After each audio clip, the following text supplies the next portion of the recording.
The foundations of what would eventually become the North Sea Empire emerged from the convergence of technological innovation, political opportunity, and the restless ambitions of Scandinavian seafarers during the 8th and 9th centuries. The transformation of Northern Europe's political landscape began not with grand imperial designs, but with the development of revolutionary maritime technology that would enable small groups of warriors to project power across vast distances of open water. The longship represented perhaps the most significant technological advancement in early medieval warfare and exploration. These vessels, typically measuring between 17 and 37 meters in length, featured shallow drafts of less than 1 meter, allowing them to navigate both open seas and inland rivers with equal facility. The clinker-built construction method, where overlapping planks were riveted together with iron bolts, created hulls that were both flexible enough to withstand ocean swells and sturdy enough to carry substantial loads of men and equipment. Archaeological evidence from ship burials at Gokstad and Oseberg reveals vessels capable of carrying between 30 and 70 warriors, along with their weapons, provisions, and portable wealth. The strategic advantages these ships provided cannot be overstated. Viking raiders could appear without warning along any coastline or riverbank, strike swiftly at undefended settlements, and vanish before local forces could mount effective resistance. The symmetrical design allowed crews to reverse direction instantly without turning the vessel around, while the shallow draft meant they could beach directly on shores or navigate far upstream into the heart of enemy territory. Danish and Norwegian shipwrights had perfected these designs by the early 9th century, creating the maritime equivalent of modern rapid deployment forces. Scandinavian society in this period was undergoing significant internal pressures that drove expansion overseas. Population growth, combined with limited arable land in Norway and Denmark, created competition for resources among the warrior elite. The practice of partible inheritance meant that younger sons often received minimal shares of family holdings, forcing them to seek wealth and status through alternative means. Raiding offered both immediate material rewards and the social prestige necessary to attract followers and establish independent power bases. The earliest recorded Viking attacks on England occurred in 793 AD with the assault on Lindisfarne Monastery, but these initial raids were relatively small-scale affairs focused on acquiring portable wealth. The situation changed dramatically in the mid-9th century, when Danish leaders began organising much larger expeditions with territorial ambitions. Among these figures, Ragnar Lothbrok emerged as a particularly significant catalyst for the expansion of Danish influence in Britain, though separating historical fact from later legendary embellishment remains challenging for modern scholars.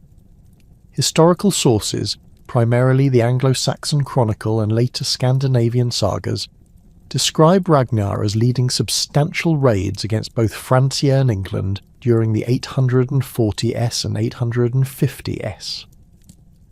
While the exact details of his campaigns remain disputed, archaeological evidence and contemporary Frankish annals confirm that a leader named Ragnar conducted a devastating attack on Paris in 845 AD, extracting a massive tribute of 7,000 pounds of silver from Charles the Bald.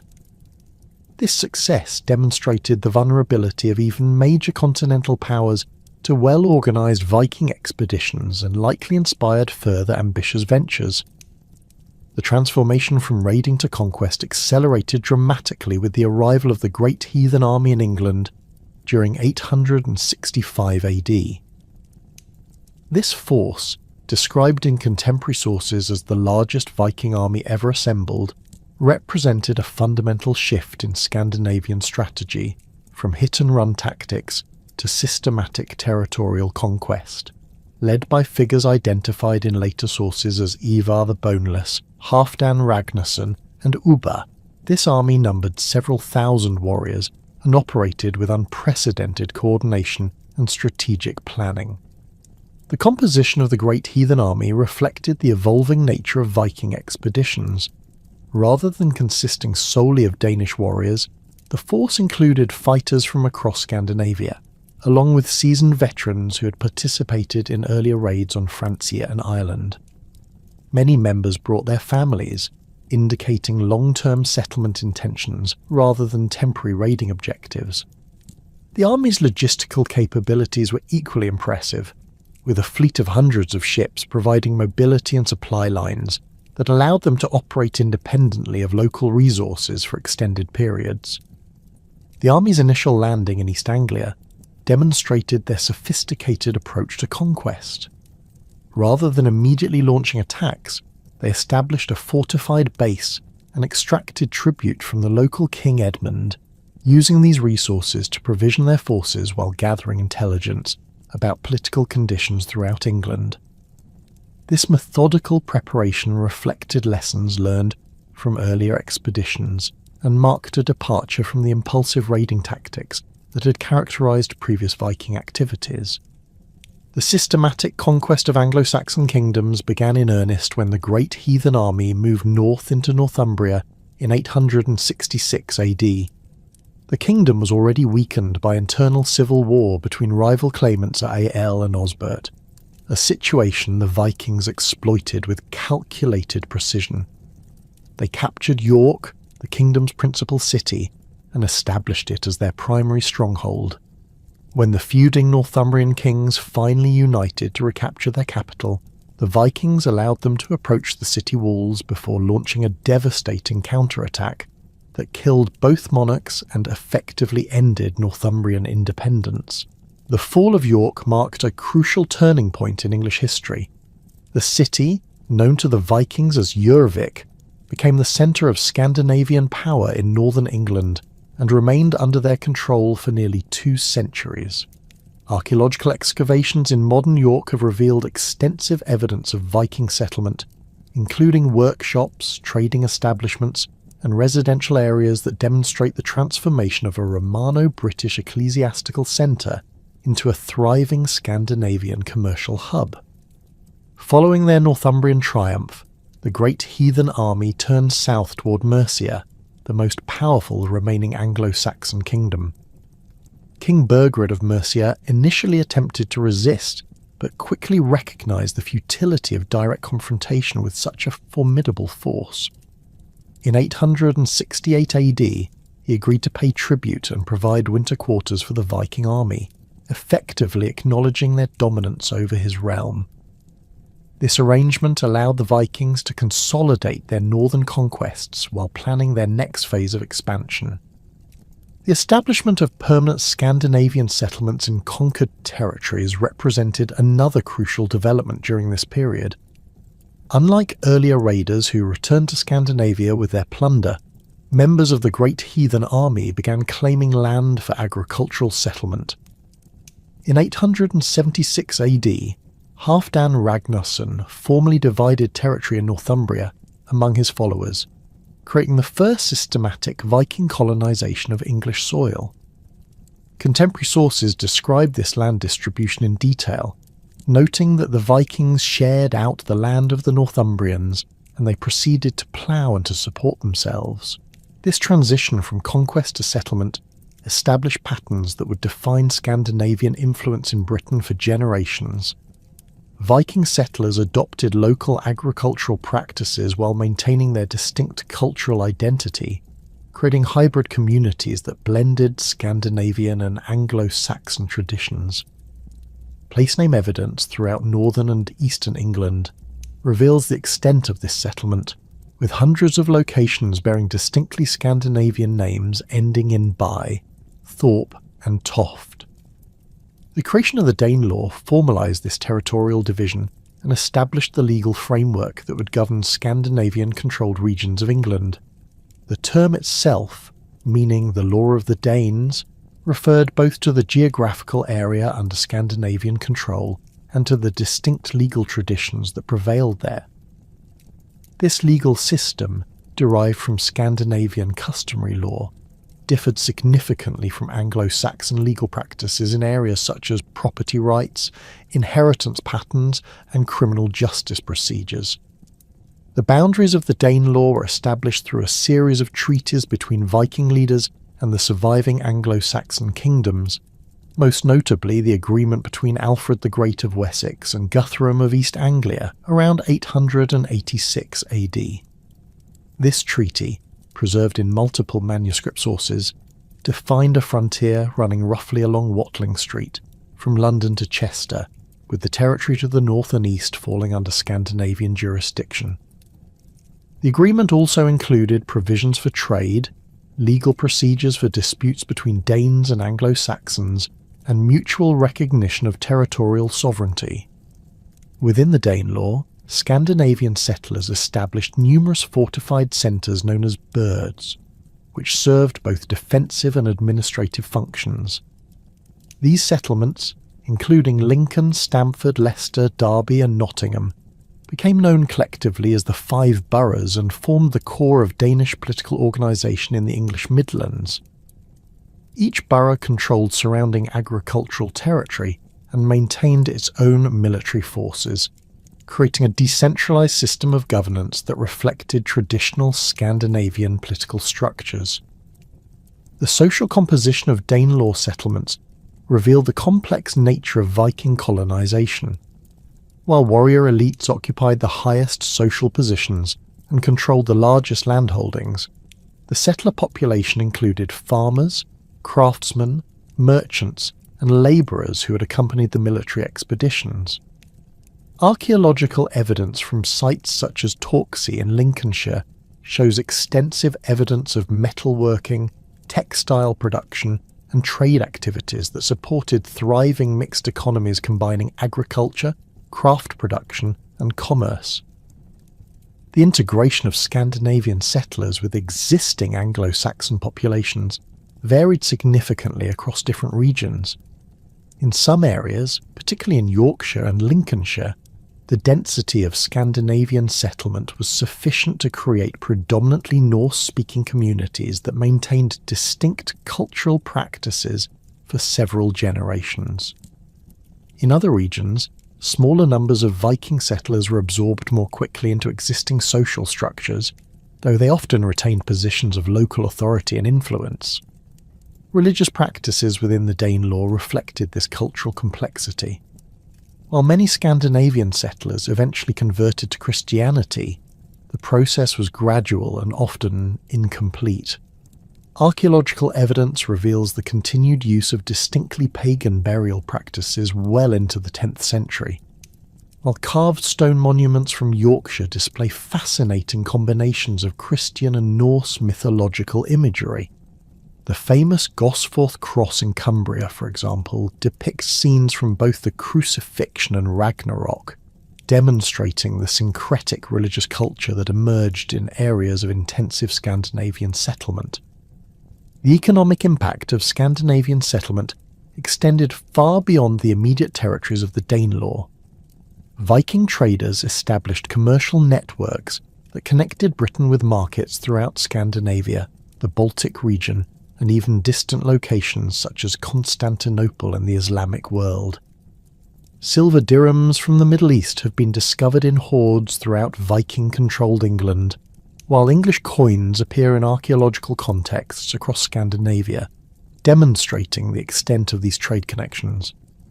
By the early 10th century, political fragmentation had become a defining characteristic of both England and Denmark, creating conditions that would eventually enable ambitious rulers to envision unifying these scattered territories under single authority. In England, the Danelaw had evolved into a collection of competing kingdoms and earldoms, each jealously guarding its independence while facing constant pressure from the expanding West Saxon kingdom to the south. The Danish settlers had adopted many aspects of Anglo-Saxon political culture, including the institution of kingship, but their territories remained politically fragmented and often engaged in conflicts with one another. The situation in Denmark was equally complex, with royal authority contested among multiple claimants and regional jarls, maintaining semi-independent control over their territories. The success of overseas expeditions had enriched many Danish leaders, but it had also created new sources of political competition as successful war leaders returned home with the resources and prestige necessary to challenge established authority. This internal instability would prove crucial in shaping the ambitions of future rulers who recognised that controlling both sides of the North Sea might offer greater security and prosperity than maintaining separate spheres of influence. The political fragmentation that characterised late 9th and early 10th century England and Denmark created the perfect conditions for an ambitious Danish ruler to exploit. Swene Forkbeard, son of Harold Bluetooth, emerged from this chaotic landscape with a clear understanding that sustained control over England required more than the seasonal raiding expeditions that had defined previous Danish interventions. His systematic approach to conquest would transform what had been opportunistic Viking raids into a coordinated imperial project spanning both sides of the North Sea. Sweyn's initial campaigns against England began in earnest around 991 AD, coinciding with a period of particular weakness in Anglo-Saxon defences.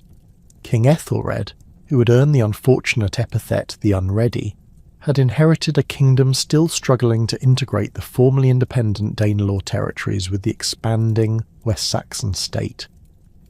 The Battle of Maldon in 991 AD demonstrated the vulnerability of English forces to well-organised Danish attacks, as Ealdorman Beartnoth's Essex feared was decisively defeated by a Viking army that had landed on Northey Island in the Blackwater estuary. The tactical superiority displayed at Maldon reflected Swene's methodical approach to military organisation. Unlike the great heathen army of the previous century, which had operated as a loose confederation of warbands, Swene's forces demonstrated unprecedented discipline and coordination. Contemporary accounts describe Danish warriors arranged in tight shield wall formations, with spearmen in the front ranks supported by axe-wielding huscarls who could break through enemy lines at crucial moments. The Vikings' use of feigned retreats to draw English forces out of defensive positions showed sophisticated battlefield tactics that went far beyond the berserker charges of popular imagination. More importantly, the Battle of Maldon established a pattern that would define Anglo-Danish relations for the next 2 decades. Rather than attempting to hold territory immediately after military victories, Swene's strategy focused on extracting increasingly large tribute payments that simultaneously enriched his forces and weakened English resistance. The Dangeld payment of £10,000 of silver following Maldon represented just the beginning of a systematic economic warfare campaign that would drain England's resources while funding continued Danish military operations. Ethelred's response to these defeats revealed the fundamental weaknesses in late Anglo-Saxon governance that Swene would exploit throughout his conquest campaign. The English king's reliance on mercenary forces, including Danish warriors hired to fight against their own countrymen, created inherent instabilities in military planning and execution. Archaeological evidence from weapon hoards buried during this period shows the extensive circulation of Scandinavian-style swords and axes throughout England, indicating that the distinction between Danish raiders and English defenders had become increasingly blurred. The tribute system established after Maldon created perverse incentives that accelerated English military decline. Local ealdormen found it easier to negotiate payments than to risk devastating battles against experienced Danish warriors, while the constant drain of silver to fund these tributes reduced resources available for maintaining fortifications and training militia forces. Contemporary chroniclers noted that some English nobles began to view Danish raids as manageable business expenses rather than existential threats to their authority. Swene's naval logistics capabilities provided the foundation for a sustained pressure campaign against England. Danish shipwrights had perfected techniques for constructing vessels capable of carrying not just warriors, but also horses, siege equipment, and provisions sufficient for extended operations. Archaeological analysis of ship remains from this period reveals vessels up to 30 metres in length, with cargo capacities exceeding 20 tons, allowing Danish forces to maintain operational independence for months without requiring local resupply. The strategic positioning of Danish bases along the English coast demonstrated Sweden's understanding of the importance of secure supply lines and strategic mobility. Rather than attempting to hold fixed territories that could be besieged by English forces, Danish commanders established temporary fortifications on islands and peninsulas that could be easily defended while providing access to both inland targets and escape routes to the open sea. The Isle of Wight served as a particularly important staging area, offering access to both the wealthy monasteries of southern England and the commercial centres along the Thames estuary. Sweden's systematic weakening of Anglo-Saxon resistance accelerated dramatically during the late 990s, as Danish raids became larger and more frequent. The chronicle entries for this period describe a relentless cycle of Danish attacks followed by increasingly desperate English attempts to buy peace through ever larger tribute payments.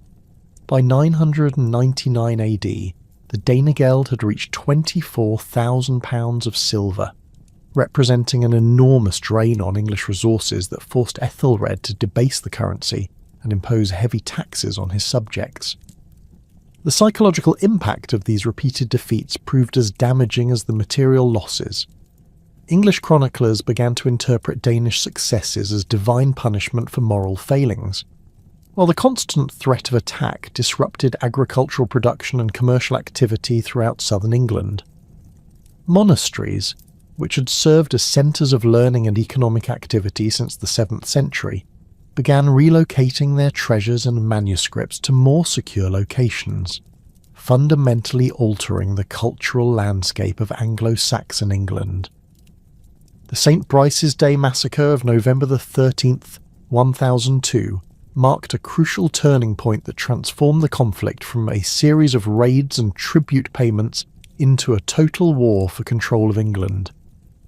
Ethelred's order to kill all Danes living in England represented a desperate attempt to eliminate what he perceived as a fifth column of potential collaborators and spies. The massacre, which contemporary sources describe as targeting Danish merchants, craftsmen, and even women and children who had been living peacefully in English communities for decades, demonstrated the complete breakdown of the diplomatic solutions that had previously contained the conflict. The execution of this genocidal order varied significantly across different regions of England.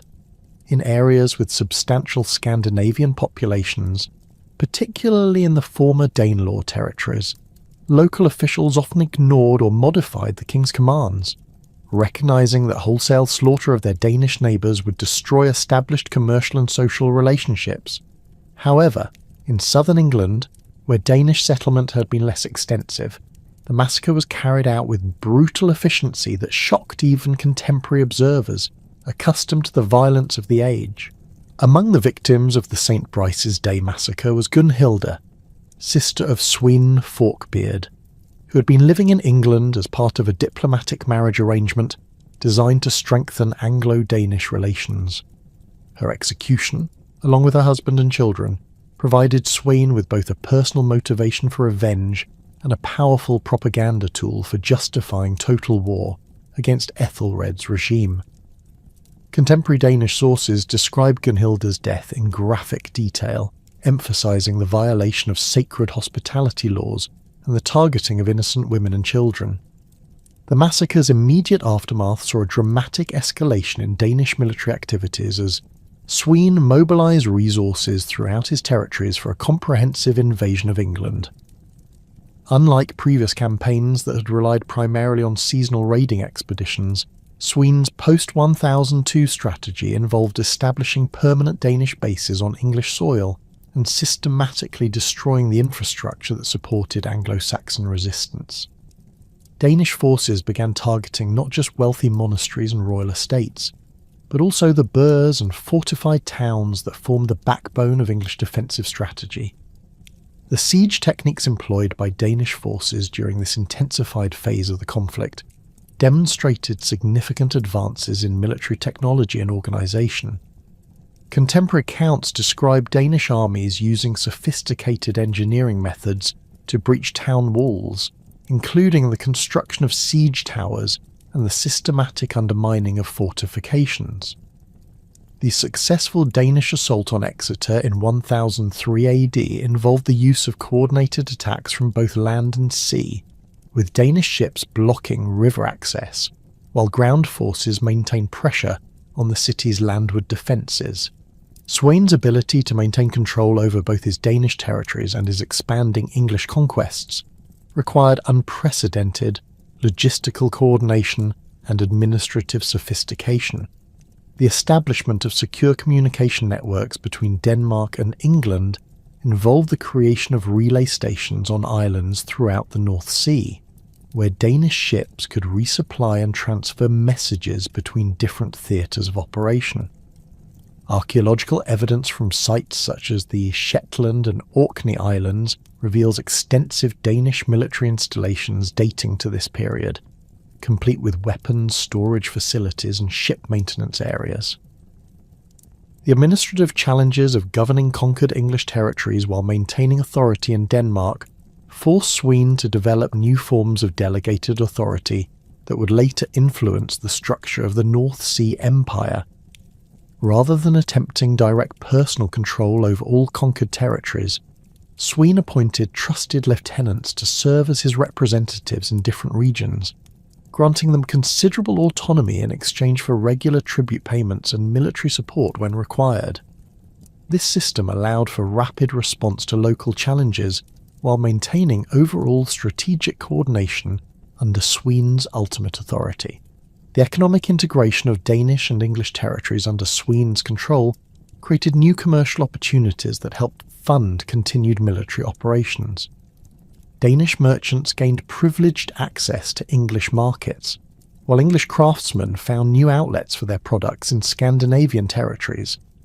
The standardization of weights and measures across Sweden's domains facilitated trade, while the establishment of secure trade routes protected by Danish naval forces encouraged commercial expansion that benefited both Danish and English populations in conquered territories.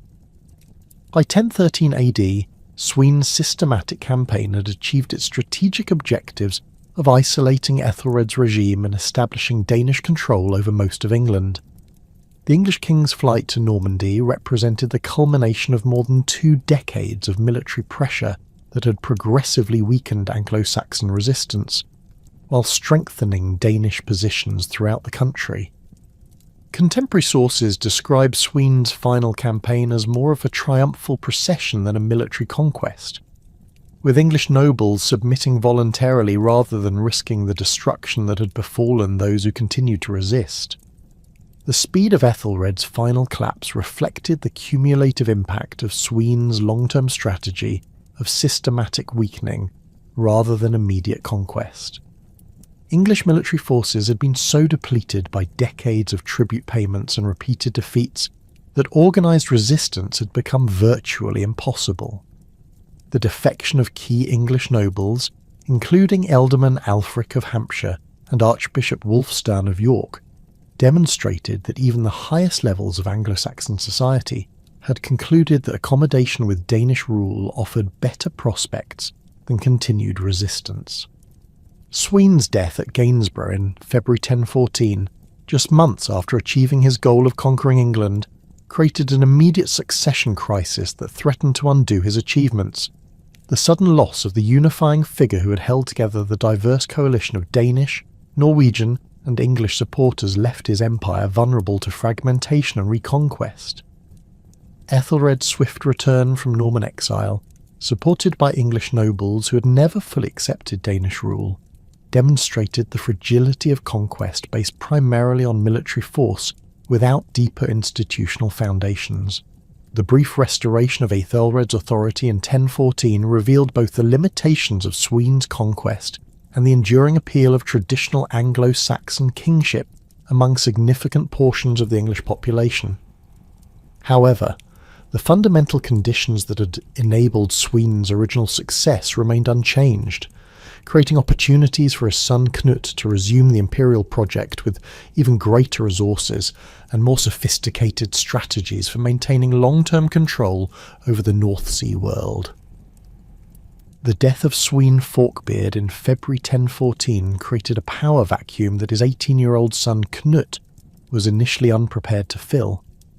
While the Danish fleet at Gainsborough immediately proclaimed him king, the young prince lacked both the military experience and political networks that had enabled his father's conquest of England.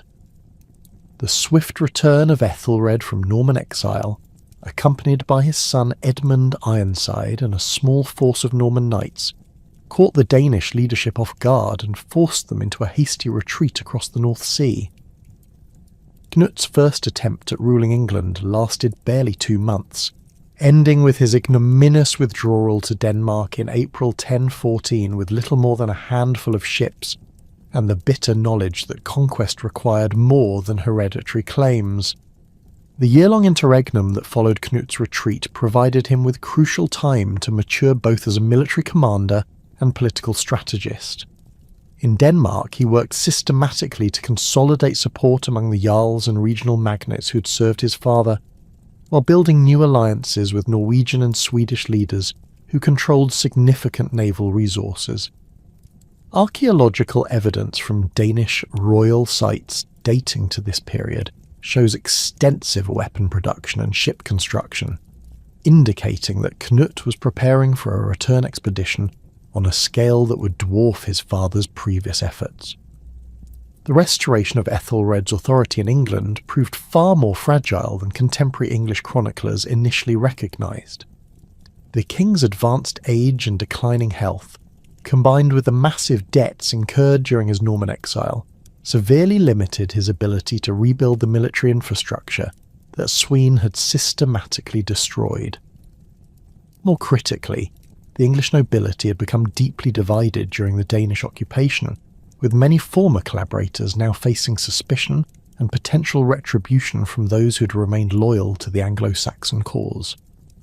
Edmund Ironside emerged during this period as the most capable military leader in the Anglo-Saxon camp, demonstrating tactical skills and personal courage that had been notably absent from English resistance during the previous decades. His successful defence of London against a Danish naval assault in late 1014 showed that effective resistance to Scandinavian invasion remained possible when English forces were properly led and adequately supplied.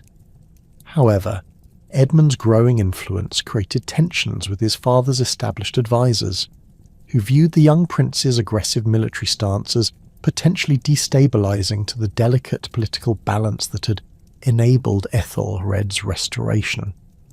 Knut's return to England in the summer of 1015 demonstrated the lessons he'd learned from his earlier failure. Rather than attempting to claim the throne immediately through military conquest, he established secure bases in Danish-friendly territories and began systematically building coalitions with English nobles who had grown disillusioned with Ethelred's restored regime. The Danish prince's diplomatic overtures were backed by substantial financial incentives as he distributed silver freely among potential supporters while promising to maintain existing property rights and local privileges for those who submitted voluntarily. The composition of Knut's invasion force reflected his more sophisticated approach to conquest. While the core remained Danish and Norwegian warriors who'd served under Sweyn, the army also included significant numbers of Flemish and Frisian mercenaries, whose loyalty could be purchased and maintained through regular payments. More importantly, Knut had recruited several prominent Anglo-Saxon exiles, who provided crucial intelligence about English defensive preparations and political conditions. These English collaborators, including Ealdorman Edric Striona of Mercia, brought with them detailed knowledge of local geography, fortification layouts, and the personal rivalries that could be exploited to divide English resistance. The strategic deployment of Danish forces across multiple landing sites along the English coast prevented Ethelred from concentrating his limited resources for effective defence. While the main Danish army established its primary base at Sandwich in Kent, smaller forces landed simultaneously in East Anglia, Lincolnshire and Yorkshire, forcing English commanders to divide their attention among multiple threats. This coordinated approach reflected Knut's understanding that England's defensive strategy relied heavily on the ability to concentrate forces at threatened points, a capability that could be neutralised through simultaneous pressure at multiple locations. Edric Streona's defection to the Danish cause in early 1016 represented a catastrophic blow to Anglo-Saxon resistance that went far beyond the immediate military implications. As Ealdorman of Mercia, Edric controlled the largest and most strategically important English territory outside of Wessex itself, commanding resources and manpower that had been crucial to previous English defensive efforts. His betrayal brought with him not only the military forces of central England, but also detailed intelligence about English battle plans, supply routes, and the personal loyalties of other English nobles who might be persuaded to change sides. The psychological impact of Edric's treachery reverberated throughout the remaining English resistance, creating an atmosphere of suspicion and mistrust that hampered military coordination. Edmund Ironside found himself constantly questioning the reliability of his subordinate commanders, while the rank-and-file soldiers began to doubt whether their leaders possessed the commitment necessary to sustain effective resistance against Danish forces. Contemporary chroniclers noted that English military councils became consumed with debates about loyalty and trustworthiness rather than tactical planning, creating paralysis at precisely the moment when decisive action was most needed.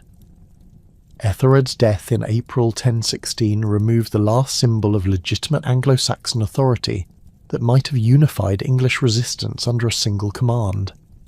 While Edmund Ironside's succession was recognised by the remaining English nobles, his authority was contested from the beginning by those who favoured negotiated settlement with Knut, rather than continued military resistance. The new king's coronation ceremony, held hastily at St. Paul's Cathedral with only a fraction of the traditional attendees, demonstrated the weakness of his position and the limited geographic extent of territories still under Anglo-Saxon control. Edmund's military campaigns during the summer of 1016 showed both his tactical competence and the fundamental limitations facing English resistance. His successful relief of the siege of London demonstrated that Danish forces were not invincible when confronted by determined and well-led English troops fighting from prepared positions.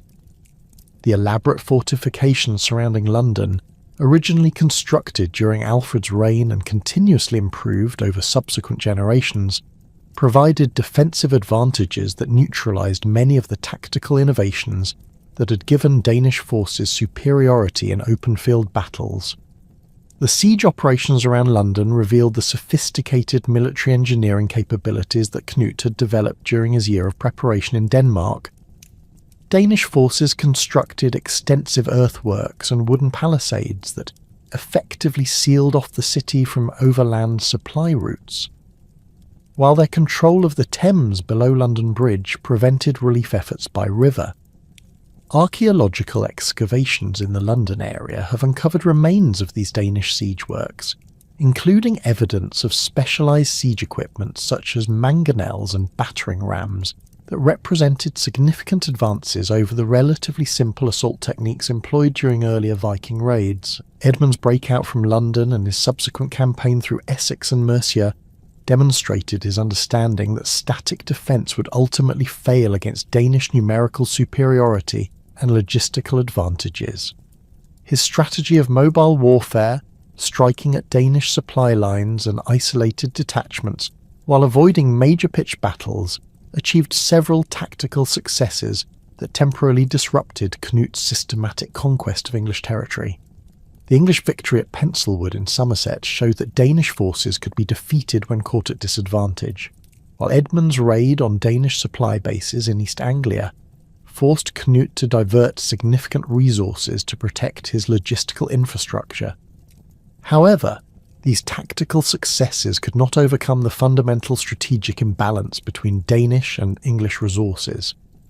Knut's ability to receive reinforcements and supplies from his Scandinavian territories meant that temporary setbacks could be quickly remedied, while Edmund's forces were gradually depleted through casualties and desertion without any prospect of replacement. The Danish control of most English ports and river mouths effectively isolated the remaining Anglo-Saxon territories from potential external assistance, creating a strategic situation that heavily favoured the invaders, despite occasional tactical reversals. The decisive confrontation between Edmund and Knut came at Asandun in Essex on October 18, 1016, where the fundamental differences in military organisation and tactical doctrine between Danish and English forces would determine the future of Anglo-Saxon England. Edmund had assembled the largest English army since the early stages of the Danish invasion, drawing troops from the surviving territories of Wessex, Kent, and parts of Mercia that remained under Anglo-Saxon control. Contemporary estimates suggest that Edmund commanded approximately 8,000 warriors, representing virtually every able-bodied man who could be mobilised from the remaining English territories. The English battle formation at Asandun reflected traditional Anglo-Saxon tactical doctrine, with heavily armoured thanes forming the front ranks of a shield wall, supported by feared militia armed with spears and axes. Edmund positioned his forces on rising ground that provided defensive advantages while limiting the mobility that had given Danish forces superiority in previous engagements. The English left flank was anchored on marshy ground that would prevent Danish cavalry from executing flanking manoeuvres, while the right was protected by a stream that channeled attacking forces into a narrow front where English numerical disadvantages would be minimised. Knut's battle array demonstrated the tactical innovations that had made Danish forces so effective throughout the conquest campaign. The Danish centre consisted of professional huscarls arranged in tight wedge formations designed to punch through enemy shield walls at selected points, while the flanks were composed of more lightly armed warriors whose mobility allowed them to exploit gaps created by the central assault. Most importantly, Knut had positioned Edric Streona's Mercian forces on the English right flank, where their sudden withdrawal at a crucial moment would create the tactical opportunity that decided the battle's outcome. The initial phases of the Battle of Asandun followed predictable patterns, with Danish assault columns advancing against the English shield wall, while English defenders maintained their positions and inflicted heavy casualties on the attackers. Contemporary accounts describe fierce fighting that lasted several hours, with neither side able to gain decisive advantage through direct frontal assault. The English defensive position proved as effective as Edmund had hoped, with Danish forces suffering significant losses while making minimal progress against the well-positioned Anglo-Saxon line. The battle's decisive moment came when Edric Streona ordered his Mercian contingent to withdraw from the English right flank, creating a gap that Danish forces immediately exploited. The sudden collapse of English defences on the right allowed Danish warriors to attack the main English position from the flank and rear, transforming an orderly defensive battle into a chaotic rout. Edmund's attempts to rally his forces and restore the broken battle line were hampered by the confusion and panic that spread throughout the English ranks, as they found themselves surrounded and cut off from retreat routes. The slaughter that followed the collapse of English resistance at Asandun effectively ended organised Anglo-Saxon military opposition to Danish conquest. Contemporary chroniclers describe the battlefield as littered with the bodies of English nobles and thanes, including many of the most experienced military leaders who had survived the previous decades of Danish pressure. The death toll among the English nobility was so severe that entire regions were left without traditional leadership, creating administrative vacuums that Knut would later fill with his own appointees. Edmund Ironside's escape from the Asandun battlefield with a small group of surviving followers demonstrated his personal courage, but could not disguise the completeness of his defeat. The remnants of English resistance that gathered around the fugitive king represented only a fraction of the forces that had been available at the battle's beginning, while the loss of so many experienced commanders meant that even these survivors lacked the leadership necessary for continued effective resistance. The partition agreement negotiated between Knut and Edmund at Olney in late 1016 represented a pragmatic recognition of military realities, rather than a genuine diplomatic settlement. Edmund's acceptance of Danish control over most of England retaining only Wessex south of the Thames for himself, reflected his understanding that continued resistance would result in the complete destruction of the remaining Anglo-Saxon territories. The agreement's provisions for mutual recognition and peaceful coexistence were clearly intended as temporary expedients that would allow both sides to consolidate their positions while preparing for the inevitable resumption of hostilities. Edmund Ironside's death at Oxford on November 30th, 1016, just weeks after signing the partition agreement, removed the last obstacle to Cnut's undisputed control over all of England. While contemporary sources attribute Edmund's death to natural causes, the convenient timing and the immediate Danish occupation of Wessex that followed have led many historians to suspect assassination. Regardless of the specific cause, Edmund's death eliminated the final remnant of legitimate Anglo-Saxon royal authority and left Cnut as the sole ruler of a unified English kingdom for the first time since his father's brief reign 2 years earlier. Cnut's political acumen became immediately apparent in his handling of the transition from conquest to governance. Rather than attempting to rule England as a conquered territory through purely Danish institutions, he demonstrated remarkable flexibility in adapting existing Anglo-Saxon administrative structures to serve his imperial ambitions. His decision to marry Emma of Normandy, Ethelred's widow, in 1017 represented a masterful stroke of diplomatic symbolism that simultaneously legitimised his rule in English eyes, while securing his northern flank against potential Norman intervention. The marriage alliance with Emma brought Cnut several crucial advantages beyond mere symbolic legitimacy. Emma's Norman connections provided diplomatic channels that could be used to prevent her brother Duke Richard from supporting future Anglo-Saxon restoration attempts, while her knowledge of English court politics and administrative procedures proved invaluable in establishing effective governance over the conquered territories.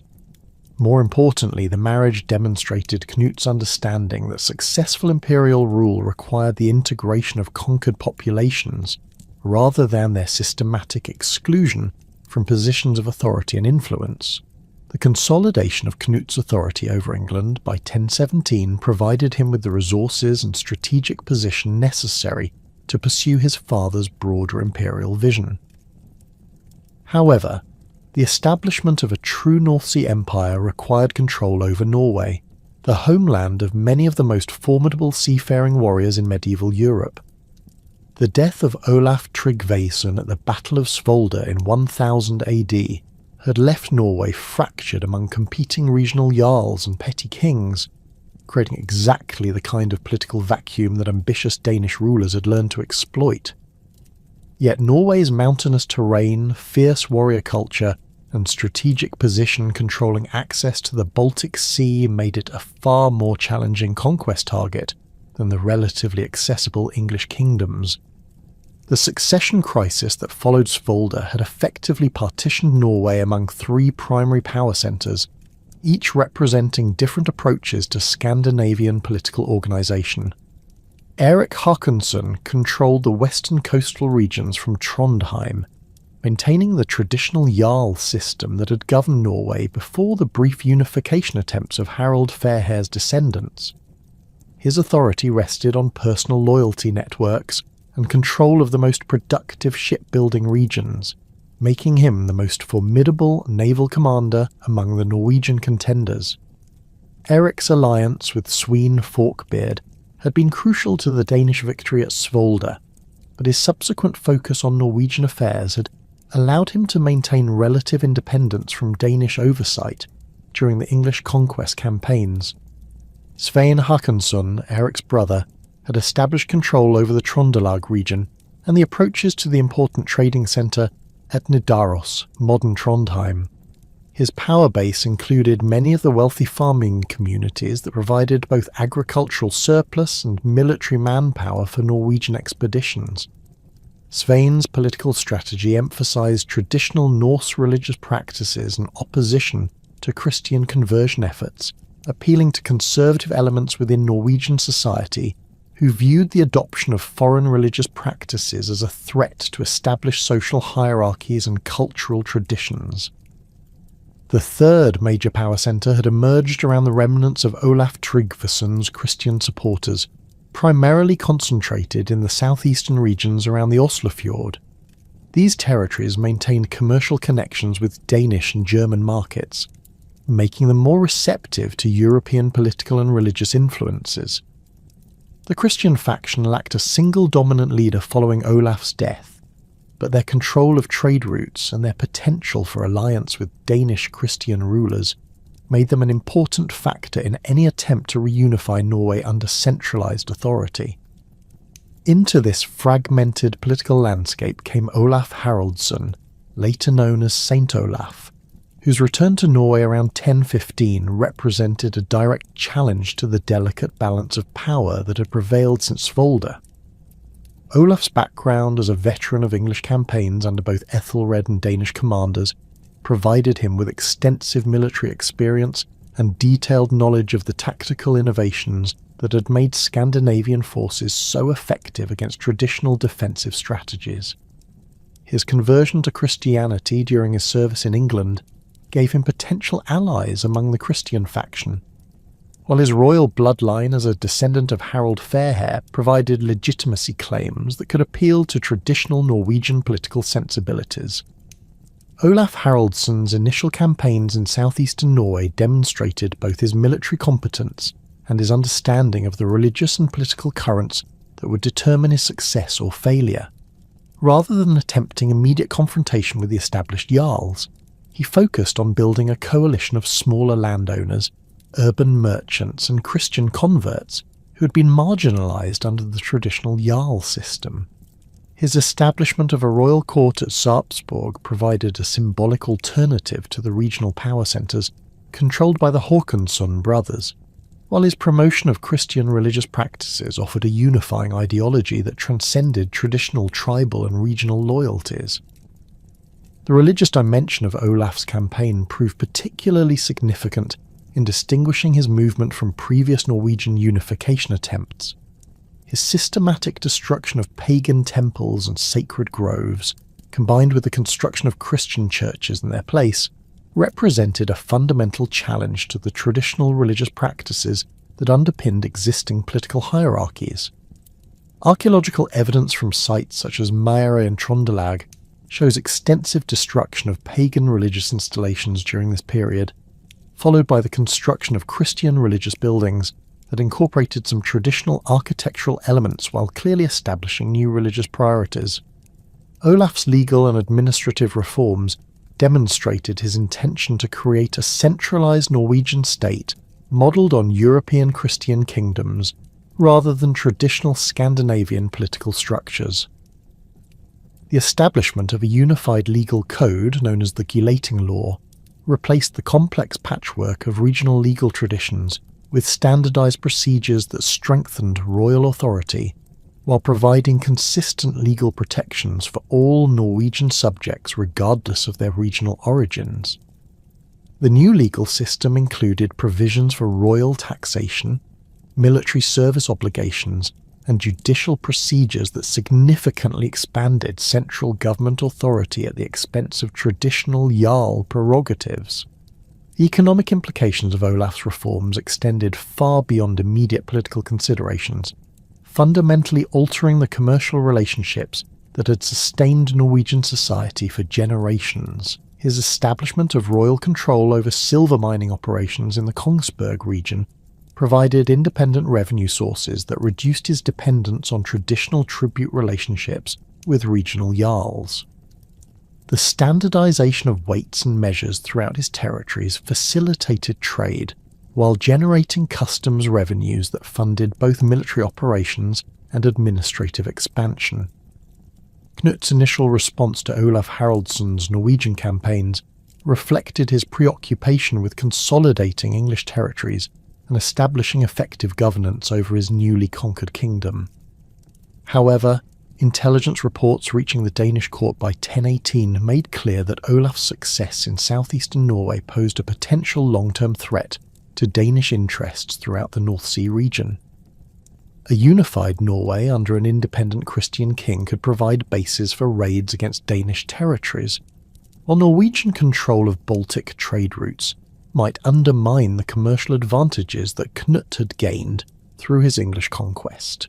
The diplomatic complexity of the Norwegian situation required Knut to balance multiple competing interests while maintaining his primary focus on English affairs. Erik Håkonsson's previous alliance with Sween Forkbeard had been based on mutual benefit rather than subordination, making direct intervention in Norwegian affairs potentially costly and uncertain in its outcomes. However, allowing Olaf to achieve complete unification of Norway would create a powerful independent kingdom that might challenge Danish hegemony throughout Scandinavia. Knut's solution involved a sophisticated diplomatic strategy that leveraged his growing influence with Swedish King Olof Skotkonung to create a coalition capable of containing Norwegian expansion without requiring massive Danish military commitment. The Swedish king's interests aligned with Danish concerns about Norwegian unification, as Olaf Haraldsson's control of trade routes through the Oslofjord threatened Swedish commercial access to Western European markets.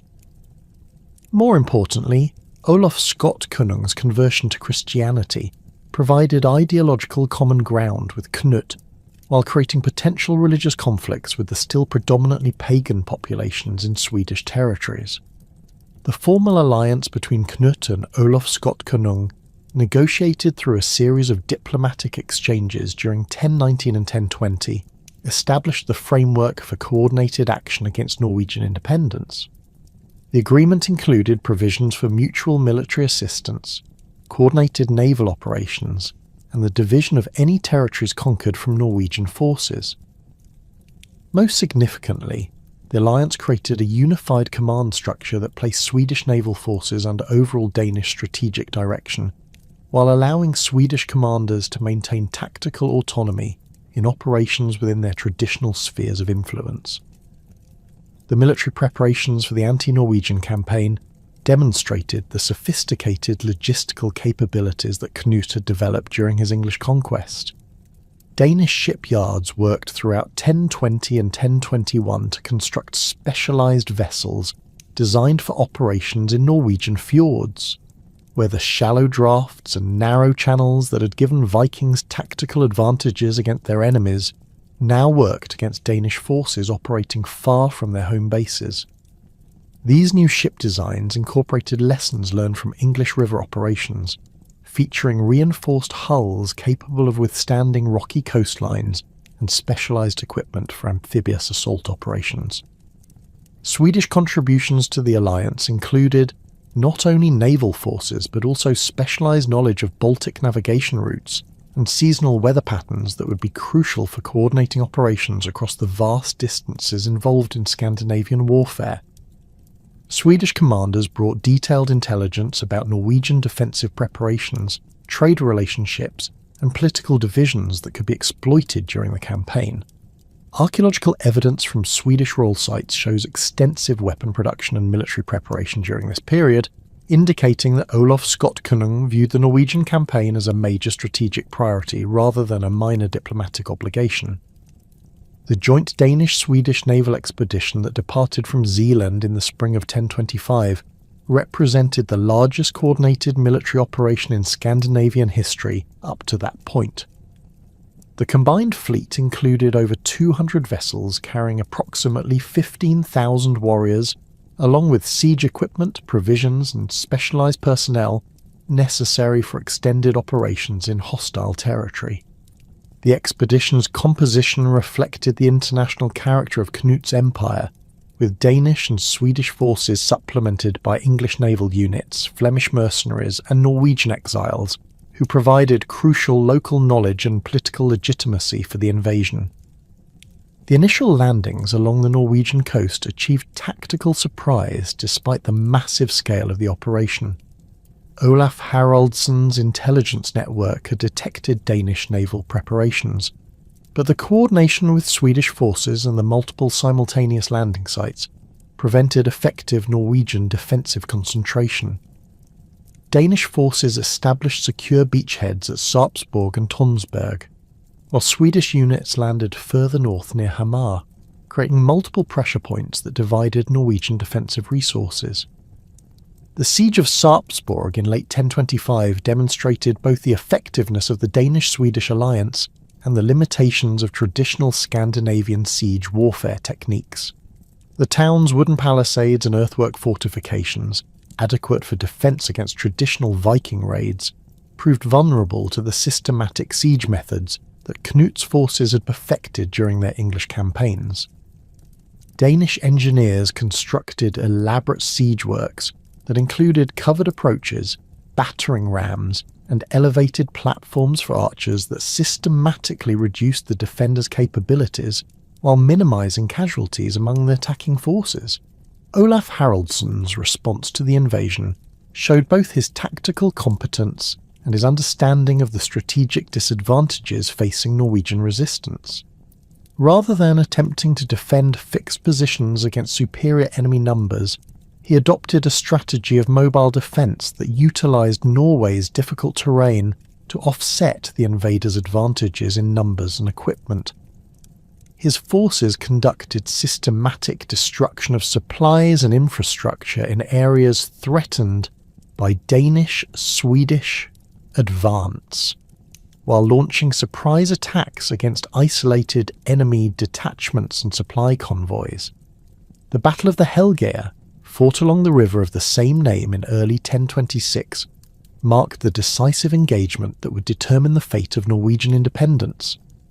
Olaf had positioned his forces along the river's northern bank, using the water barrier to channel the Danish-Swedish attack into a narrow front where Norwegian numerical disadvantages would be minimised. The battle site offered defensive advantages similar to those Edmund Ironside had exploited at earlier engagements, with marshy ground preventing cavalry operations and thick forest cover limiting the effectiveness of archery. Knut's tactical approach at the Helgeir reflected lessons learned from previous Scandinavian battles, particularly the importance of preventing enemy forces from maintaining cohesive defensive formations. Rather than launching direct frontal assaults against prepared Norwegian positions, Danish commanders organised coordinated attacks from multiple directions, while Swedish forces attempted to cross the river upstream and attack the Norwegian position from the flank and rear.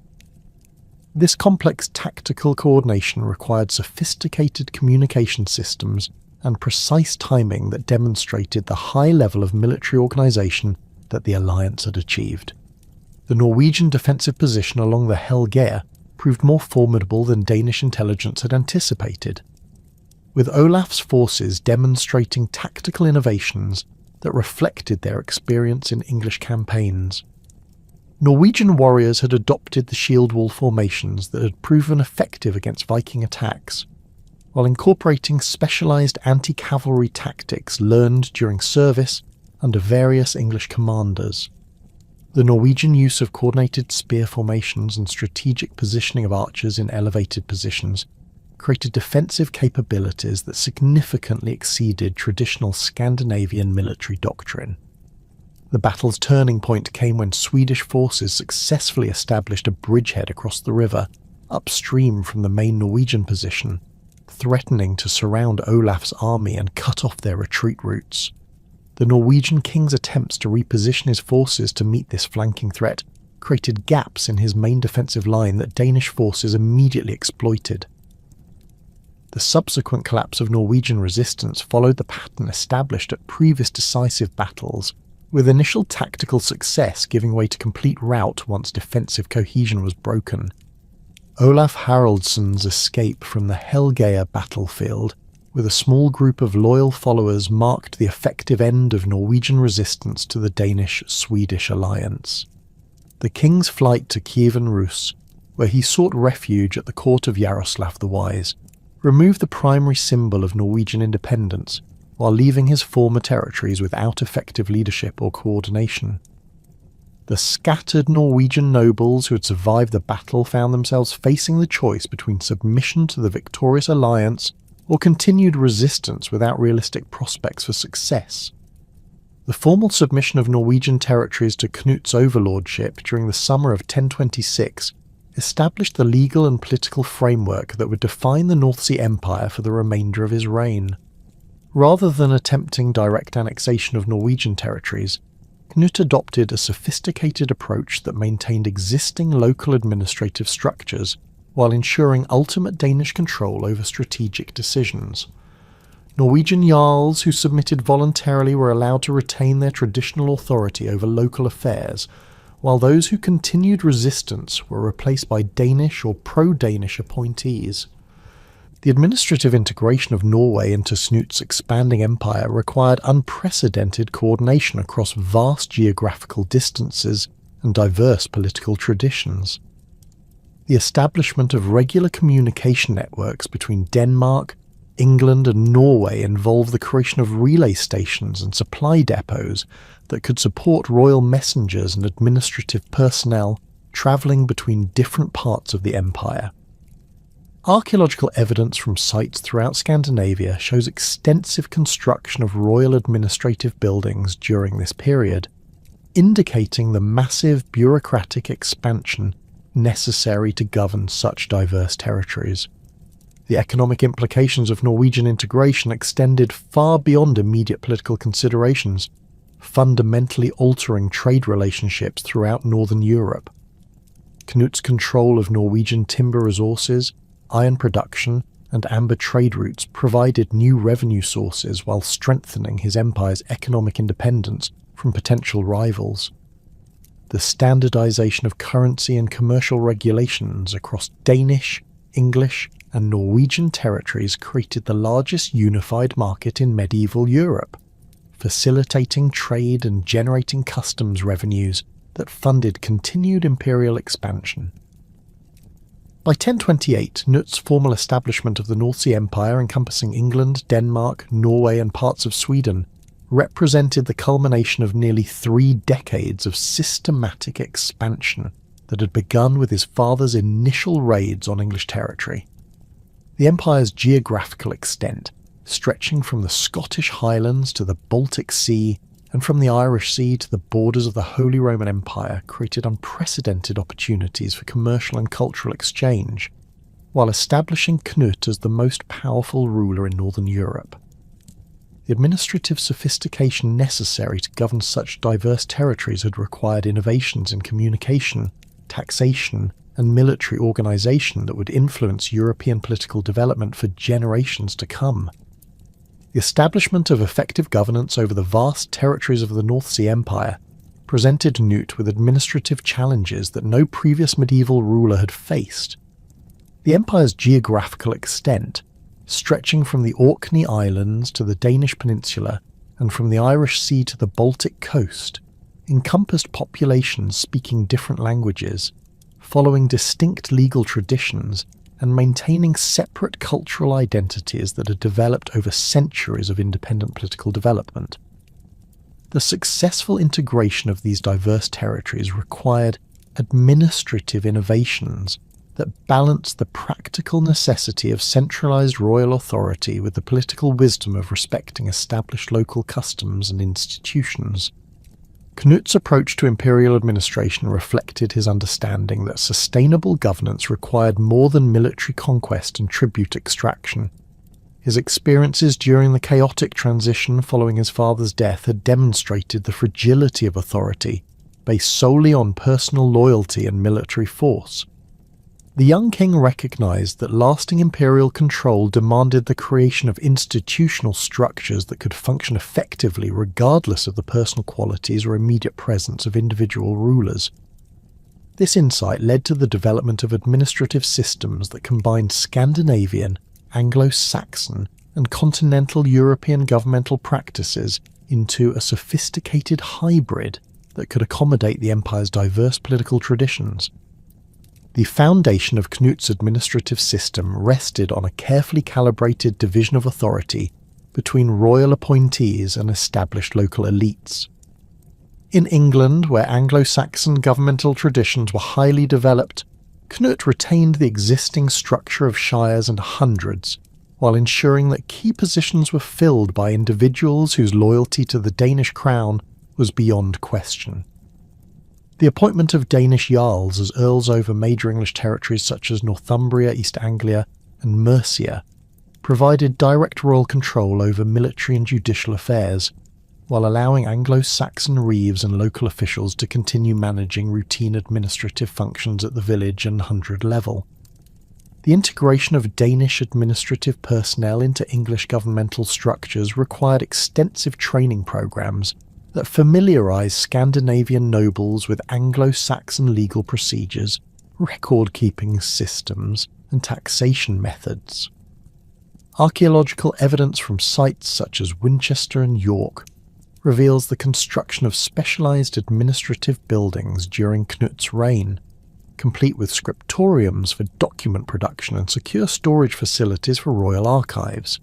These installations demonstrate the bureaucratic sophistication that imperial governance required, with teams of scribes, translators and legal experts working to maintain communication and coordination across the empire's vast distances.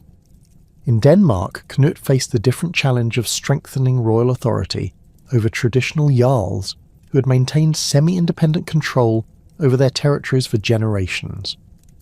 The Danish political system had historically emphasised personal relationships and reciprocal obligations between kings and regional magnates, making direct royal administration more difficult to implement than in England's more centralised governmental structure. Knut's solution involved the gradual expansion of royal administrative presence through the establishment of permanent royal residences in key Danish territories, each staffed with household officials who could monitor local conditions and ensure compliance with imperial policies. The creation of a unified legal framework across the empire represented one of Knut's most significant administrative achievements. The diverse legal traditions that prevailed in different parts of the empire had developed independently over centuries, creating complex jurisdictional problems when disputes arose between subjects from different territories or when imperial policies conflicted with established local practices. Knut's legal reforms addressed these challenges through the systematic codification of existing laws and the careful integration of different legal traditions into comprehensive codes that could be applied consistently throughout the empire. The famous law codes issued under Knut's authority demonstrate sophisticated legal thinking that balanced respect for established customs with the practical requirements of imperial governance. The laws concerning Danish settlers in England, for example, preserve traditional Scandinavian inheritance practices and dispute resolution procedures while ensuring that these customs operated within the broader framework of royal justice. Similarly, the provisions governing English merchants operating in Danish territory protected established commercial practices while subjecting them to imperial taxation and regulation that generated revenue for the royal treasury. Church-state relations required particularly delicate handling given the religious diversity that characterised different parts of the empire. In England, where Christianity had been established for centuries and where ecclesiastical institutions played crucial roles in education, record-keeping and local administration, Knut positioned himself as a protector of church rights and privileges. His generous donations to English monasteries and his support for ecclesiastical reform movements demonstrated his understanding that effective governance required cooperation with established religious authorities who commanded significant popular loyalty and possessed extensive administrative capabilities. The integration of Christian and traditional Scandinavian religious practices in Denmark and Norway presented more complex challenges that required careful diplomatic manoeuvring. Many Danish and Norwegian nobles remained attached to traditional religious practices that were deeply embedded in existing social hierarchies and political relationships.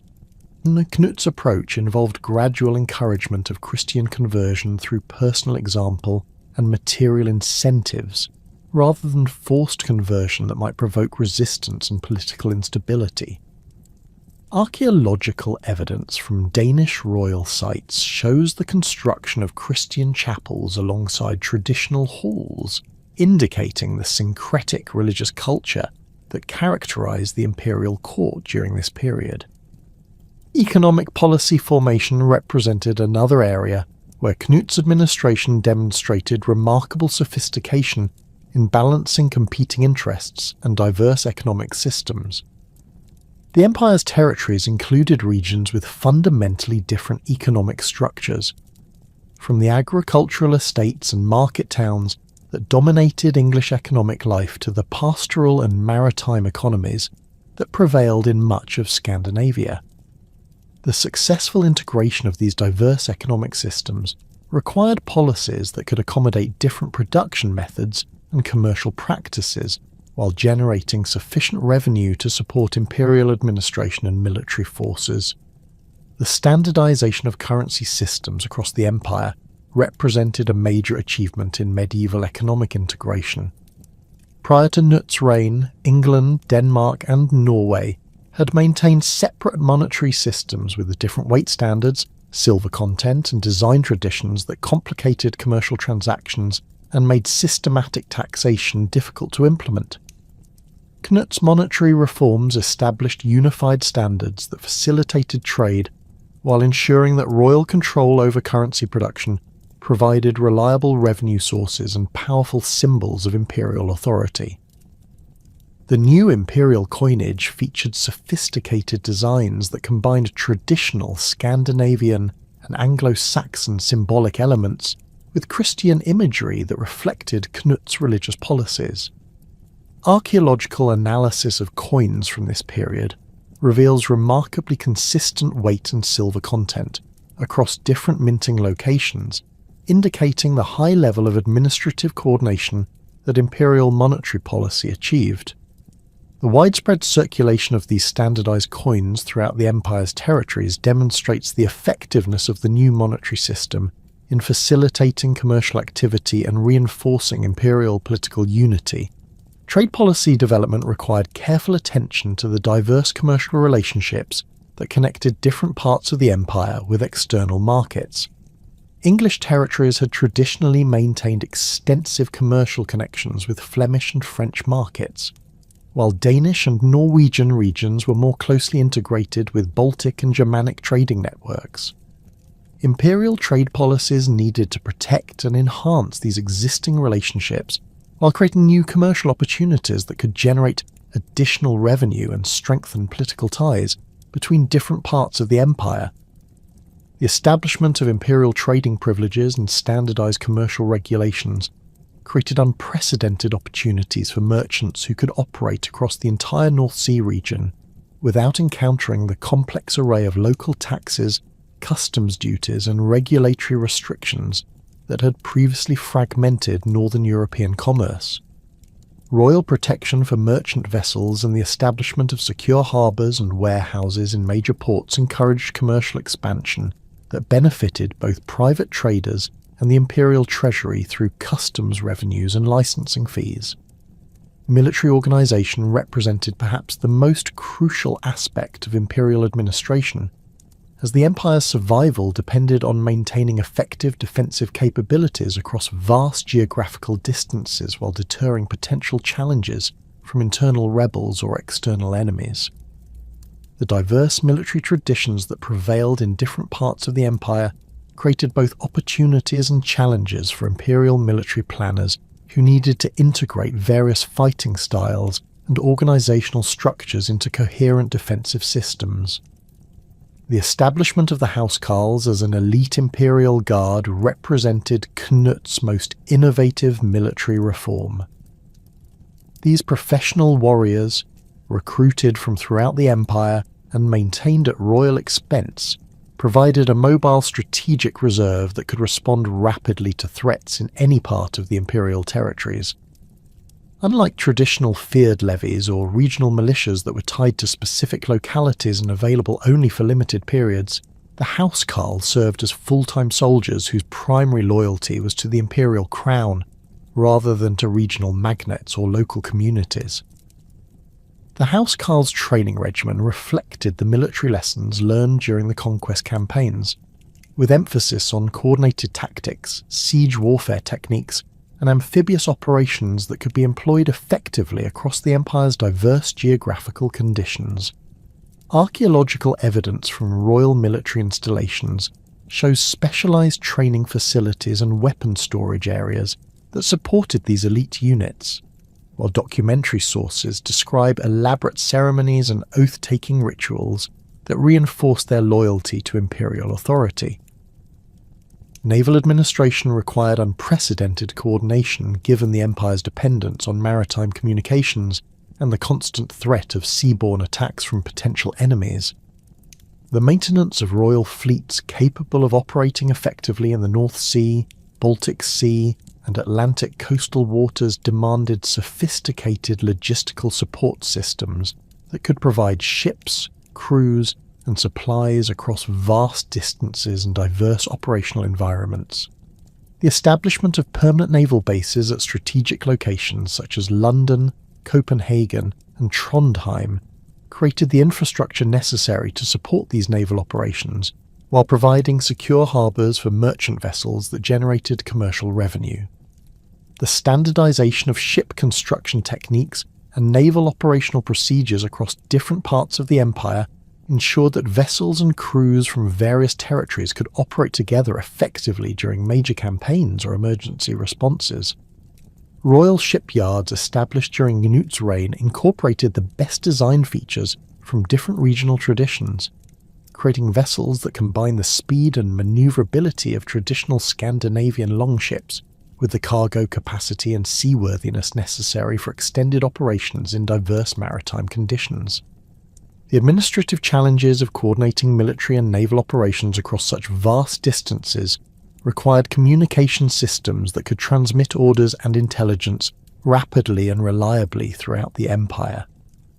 The establishment of signal stations and messenger relay points created networks that enabled royal commanders to maintain strategic coordination while allowing local commanders sufficient tactical flexibility to respond effectively to immediate threats and opportunities.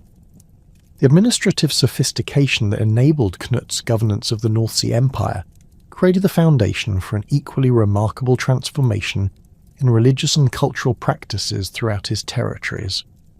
By 1020, the young king had recognized that sustainable imperial authority required more than effective bureaucracy and military coordination. It demanded the cultivation of shared values and beliefs that could unite diverse populations under a common imperial identity. This realization led to one of the most significant religious conversion movements in medieval European history, as Knut embraced Christianity not merely as a personal faith, but as a unifying ideology capable of binding together the disparate territories of his empire. Knut's conversion to Christianity represented a calculated political decision informed by his observations of religious dynamics throughout his territories. In England, where Christian institutions had provided crucial administrative support for Anglo-Saxon kings, and where ecclesiastical networks facilitated communication and coordination across vast distances, the practical advantages of Christian governance were immediately apparent. English monasteries served as centres of literacy, record-keeping and education that made sophisticated administration possible, while bishops and abbots commanded popular respect and loyalty that secular officials often struggled to achieve. The extensive landholdings controlled by English churches generated substantial revenue through agricultural production and commercial activities, while their exemption from certain royal taxes was more than offset by their voluntary contributions to royal projects and their provision of essential governmental services. The Danish religious landscape presented different opportunities and challenges for a Christian ruler. Traditional Scandinavian religious practices remained deeply embedded in social hierarchies and political relationships, with many Danish nobles viewing their authority as deriving from ancient religious traditions that connected them to legendary ancestors and divine powers. However, the increasing commercial and diplomatic contacts with Christian European kingdoms had exposed Danish elites to alternative religious and political models that offered potential advantages for ambitious rulers. The courts of the Holy Roman Emperor and the French king provided examples of how Christian monarchy could enhance royal authority, while creating opportunities for advantageous alliances with other Christian rulers. Norwegian religious conditions were particularly complex due to the recent conflicts between Christian and pagan factions that had characterized Olaf Tryggvason's reign and the subsequent civil wars. Many Norwegian nobles associated Christianity with political centralization and royal authority that threatened traditional regional autonomy, while others viewed Christian conversion as necessary for full participation in European diplomatic and commercial networks.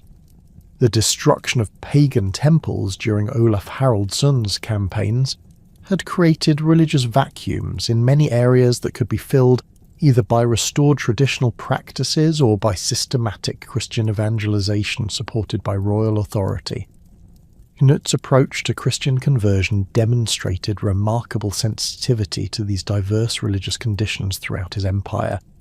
Rather than attempting immediate and comprehensive religious transformation that might provoke resistance and political instability, he adopted a gradual strategy that emphasized personal example, material incentives, and the practical advantages of Christian religious practices. His marriage to Emma of Normandy had provided him with direct connections to established Christian royal courts, while his extensive contacts with English ecclesiastical leaders had educated him about the administrative and cultural benefits that Christian institutions could provide for imperial governance. The king's personal religious practices became increasingly conspicuous as he sought to demonstrate his commitment to Christian principles while maintaining respect for the religious sensibilities of his non-Christian subjects. Contemporary chroniclers describe elaborate royal religious ceremonies at major Christian festivals, with Knut participating in liturgical celebrations that emphasized his role as a Christian monarch chosen by divine providence to rule over his territories. These public displays of piety served multiple political functions, reassuring Christian subjects of royal support for their religious practices, while demonstrating to potential pagan converts the social and political advantages that Christian conversion might provide. Knut's patronage of church construction projects throughout his territories provided tangible evidence of his commitment to Christian religious development, while creating employment opportunities and economic stimulus that benefited local populations regardless of their personal religious beliefs. The construction of new churches and the expansion of existing religious buildings required skilled craftsmen, labourers, and suppliers whose work generated economic activity that extended far beyond the immediate religious communities being served. Archaeological evidence from church construction sites dating to Knut's reign reveals sophisticated building techniques and decorative programs that incorporated both traditional Scandinavian artistic elements and contemporary European Christian architectural styles. The royal patronage of manuscript illumination and religious art represented another crucial aspect of Knut's cultural transformation program. The production of illuminated religious texts required extensive resources and specialized skills that could only be sustained through substantial financial support from wealthy patrons. Knut's commissioning of elaborate gospel books, psalters, and other religious manuscripts served multiple purposes beyond their immediate liturgical functions. These magnificent volumes demonstrated the cultural sophistication and artistic capabilities of Christian religious communities, while their distribution to churches throughout the empire helped standardize religious practices and reinforce imperial political unity through shared religious observances. The artistic programs developed in these royal manuscripts reveal fascinating combinations of Scandinavian decorative traditions with Christian iconographic themes. Illuminators working under royal patronage incorporated traditional Norse artistic motifs, such as interlaced animal designs and geometric patterns into Christian religious contexts, creating hybrid artistic styles that appeal to audiences familiar with both cultural traditions. The famous Knut Psalter, produced around 1025, features elaborate initial letters decorated with serpentine creatures that recall traditional Scandinavian metalwork designs, while framing Christian religious texts in Latin and Old English translations. The establishment of cathedral schools and monastic educational institutions throughout the empire represented one of Knut's most significant long-term contributions to cultural development. These educational centres provided training not only in religious subjects, but also in practical skills such as reading, writing, mathematics, and legal procedures that were essential for effective participation in imperial administration. The curriculum developed at these schools combined traditional Christian educational elements with practical training in languages, legal procedures, and administrative techniques that prepared students for careers in royal service while ensuring their familiarity with Christian religious principles. The recruitment of Anglo-Saxon missionaries and scholars for evangelization work throughout Scandinavian territories demonstrated Knut's understanding that successful religious conversion required cultural sensitivity and linguistic competence that foreign missionaries often lacked. English religious personnel possessed crucial advantages for work in Scandinavian contexts, including familiarity with Germanic linguistic structures that facilitated learning Old Norse and Danish, experience with the gradual conversion processes that had characterized English Christian development, and knowledge of administrative and legal procedures that could be adapted to Scandinavian political conditions. These Anglo-Saxon missionaries brought with them sophisticated theological training and pastoral experience that enabled them to address the intellectual and spiritual concerns of potential Scandinavian converts, while respecting local cultural traditions that did not conflict with essential Christian principles. Their work involved not only formal religious instruction, but also the development of Christian religious literature in vernacular languages that made complex theological concepts accessible to populations with limited Latin literacy.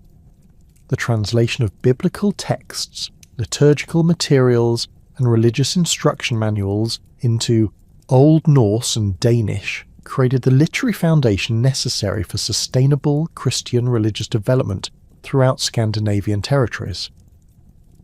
The gradual transformation of Viking warrior culture into Christian medieval monarchy required careful attention to the military traditions and social values that had defined Scandinavian society for generations. The warrior ethos that emphasized personal courage, loyalty to leaders, and the pursuit of glory through military achievement had provided the cultural foundation for the expansion that created Knut's empire.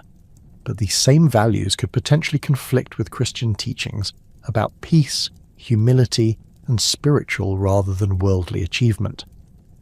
The successful integration of these different value systems required sophisticated cultural adaptation that preserved essential elements of traditional warrior culture while redirecting them toward Christian purposes and imperial political objectives.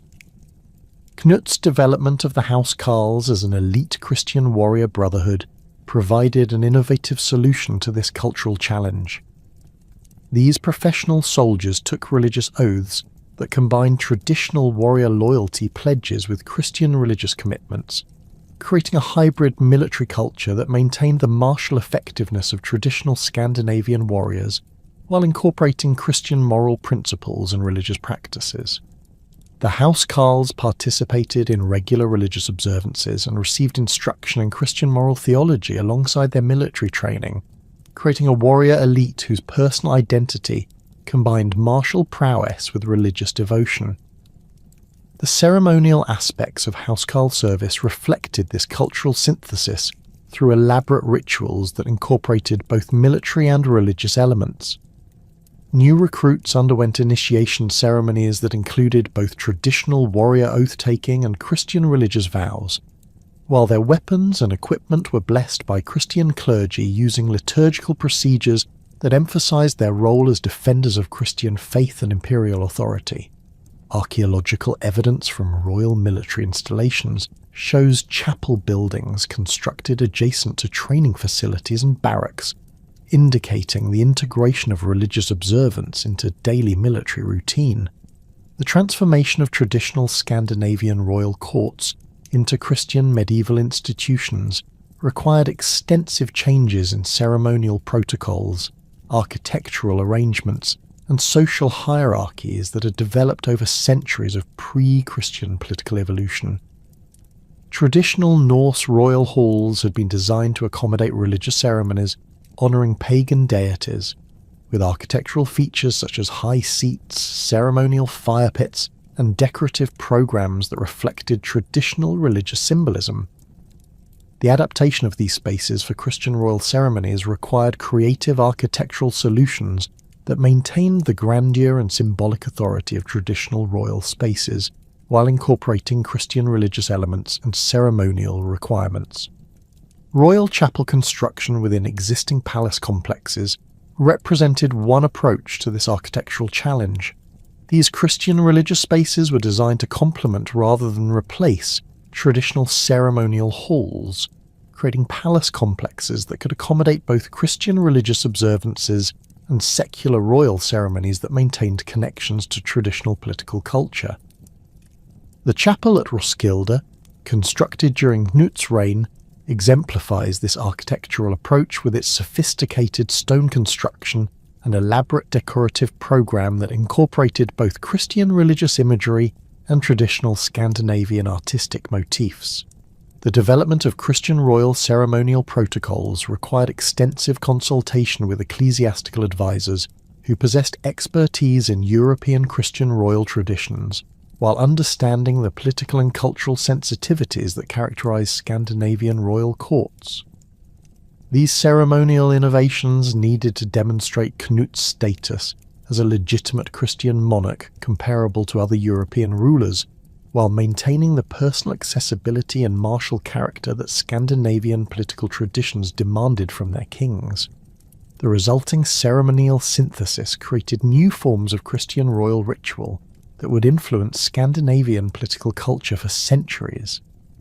The economic implications of religious transformation extended throughout imperial society as Christian institutions assumed increasing responsibility for education, healthcare, and social welfare services that had previously been provided through traditional kinship networks and local community organizations.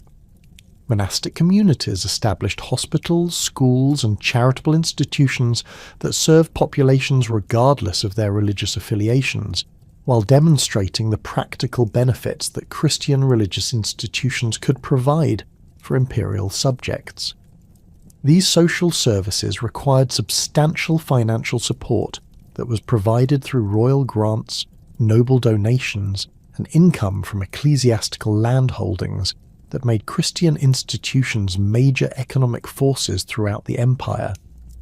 The integration of Christian religious festivals and observances into imperial political culture created new opportunities for demonstrating royal authority and imperial unity, while providing shared cultural experiences that transcended regional and ethnic divisions within the empire. Major Christian holidays such as Easter and Christmas became occasions for elaborate royal ceremonies that brought together nobles and officials from throughout the empire, creating regular opportunities for political consultation and cultural exchange that strengthened imperial cohesion. These religious celebrations incorporated traditional Scandinavian elements such as elaborate feasting and gift-giving that maintained connections to established cultural practices while directing them toward Christian purposes. The transformation of traditional Scandinavian artistic traditions through Christian patronage and religious themes created new forms of cultural expression that reflected the hybrid identity emerging throughout the empire. Metalworkers, woodcarvers, and textile artisans adapted their traditional techniques and decorative motifs to Christian religious subjects, creating distinctive artistic styles that combined Scandinavian technical excellence with Christian iconographic programs. Church furnishings such as altars, crosses, and liturgical vessels produced during this period demonstrate remarkable artistic sophistication that rivaled contemporary productions from established European Christian artistic centres. The development of vernacular Christian literature in Scandinavian languages represented another crucial aspect of cultural transformation that made Christian religious concepts accessible to populations with limited Latin literacy while preserving important elements of traditional oral literary culture. Christian poets and scholars working under royal patronage created new literary forms that adapted traditional Scandinavian poetic techniques to Christian religious themes. producing works such as religious poems that use traditional alliterative verse structures to convey biblical narratives and theological concepts.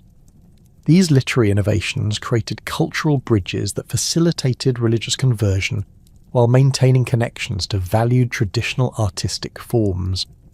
The cultural and religious transformation that characterized Knut's empire created the necessary foundation for unprecedented economic integration across the North Sea region.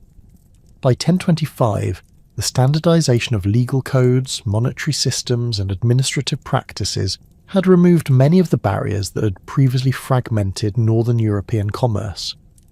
However, the full realization of the empire's economic potential required the systematic development of trade networks that could connect the diverse productive capabilities of English, Danish, and Norwegian territories into a coherent commercial system capable of competing with established Mediterranean and continental European trading networks.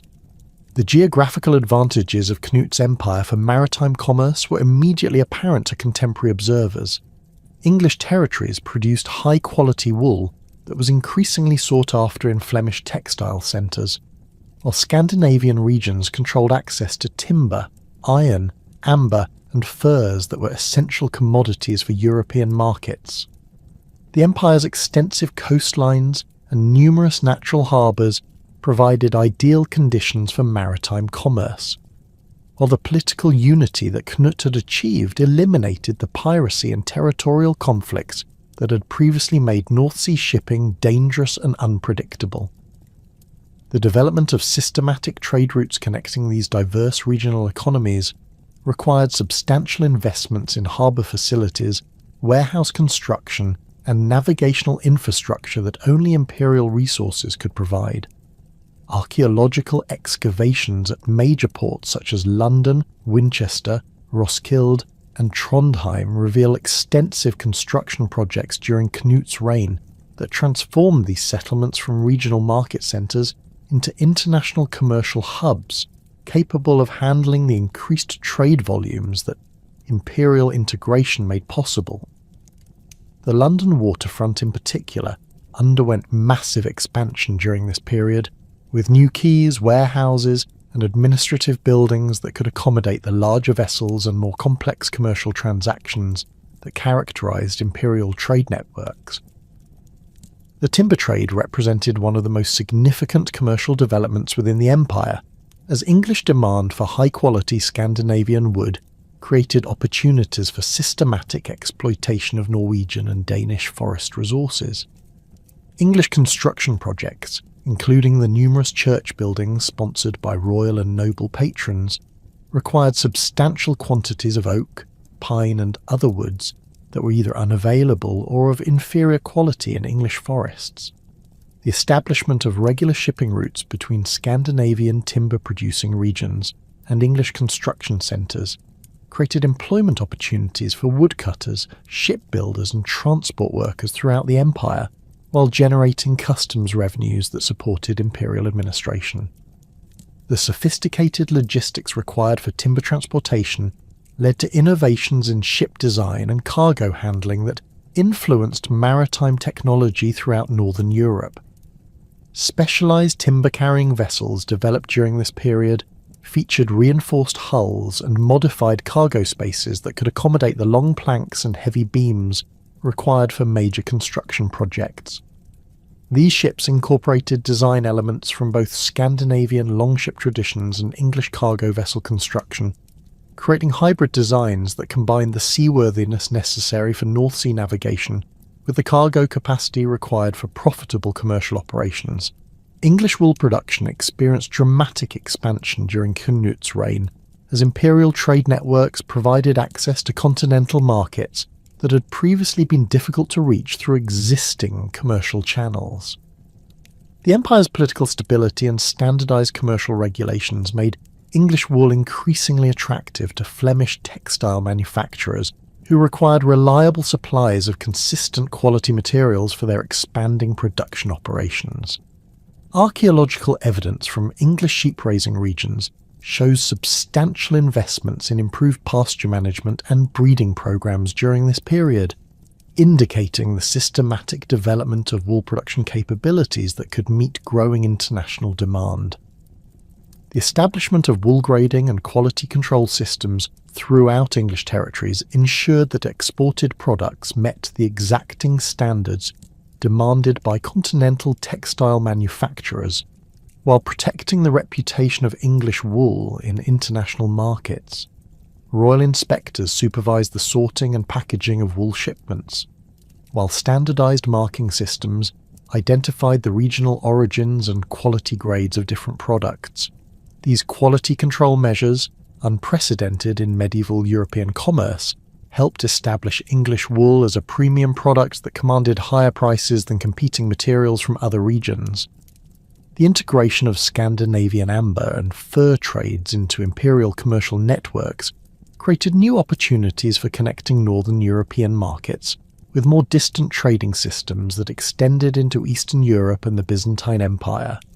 Danish and Norwegian merchants had traditionally maintained trading relationships with Baltic and Russian territories through established river routes and seasonal trading expeditions, but imperial political unity enabled the systematic coordination of these activities with English commercial networks and continental European markets. The amber trade proved particularly lucrative as imperial merchants gained preferential access to Baltic amber deposits, while benefiting from standardized imperial currency systems that facilitated complex international transactions. Amber jewellery and decorative objects produced in imperial workshops combined traditional Scandinavian craftsmanship with Christian religious themes that appeal to European Christian markets, while the standardized weights and measures used throughout the empire simplified commercial negotiations and reduced transaction costs that had previously limited trade volumes. Knut's monetary policies represented perhaps his most significant contribution to economic integration, as the establishment of unified currency systems eliminated the complex exchange calculations and verification procedures that had previously complicated commercial transactions between different parts of the empire. The new imperial coinage featured consistent silver content and weight standards that were maintained through sophisticated quality control procedures implemented at royal mints throughout the empire. Contemporary accounts describe elaborate testing procedures that ensured the purity and weight accuracy of imperial coins, while severe penalties for counterfeiting or currency manipulation protected the integrity of the monetary system.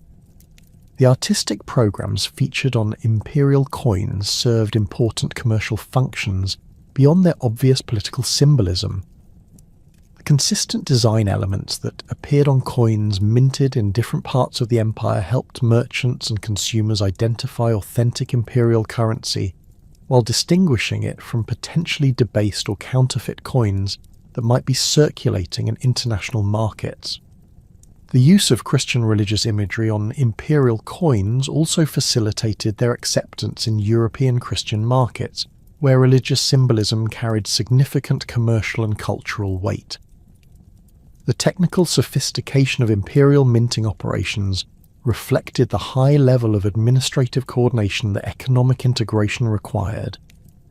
Royal mints established during Knut's reign incorporated advanced metallurgical techniques that ensured consistent silver content across different production facilities, while standardized die-cutting procedures created uniform coin designs that could be easily recognized and verified by merchants throughout the empire.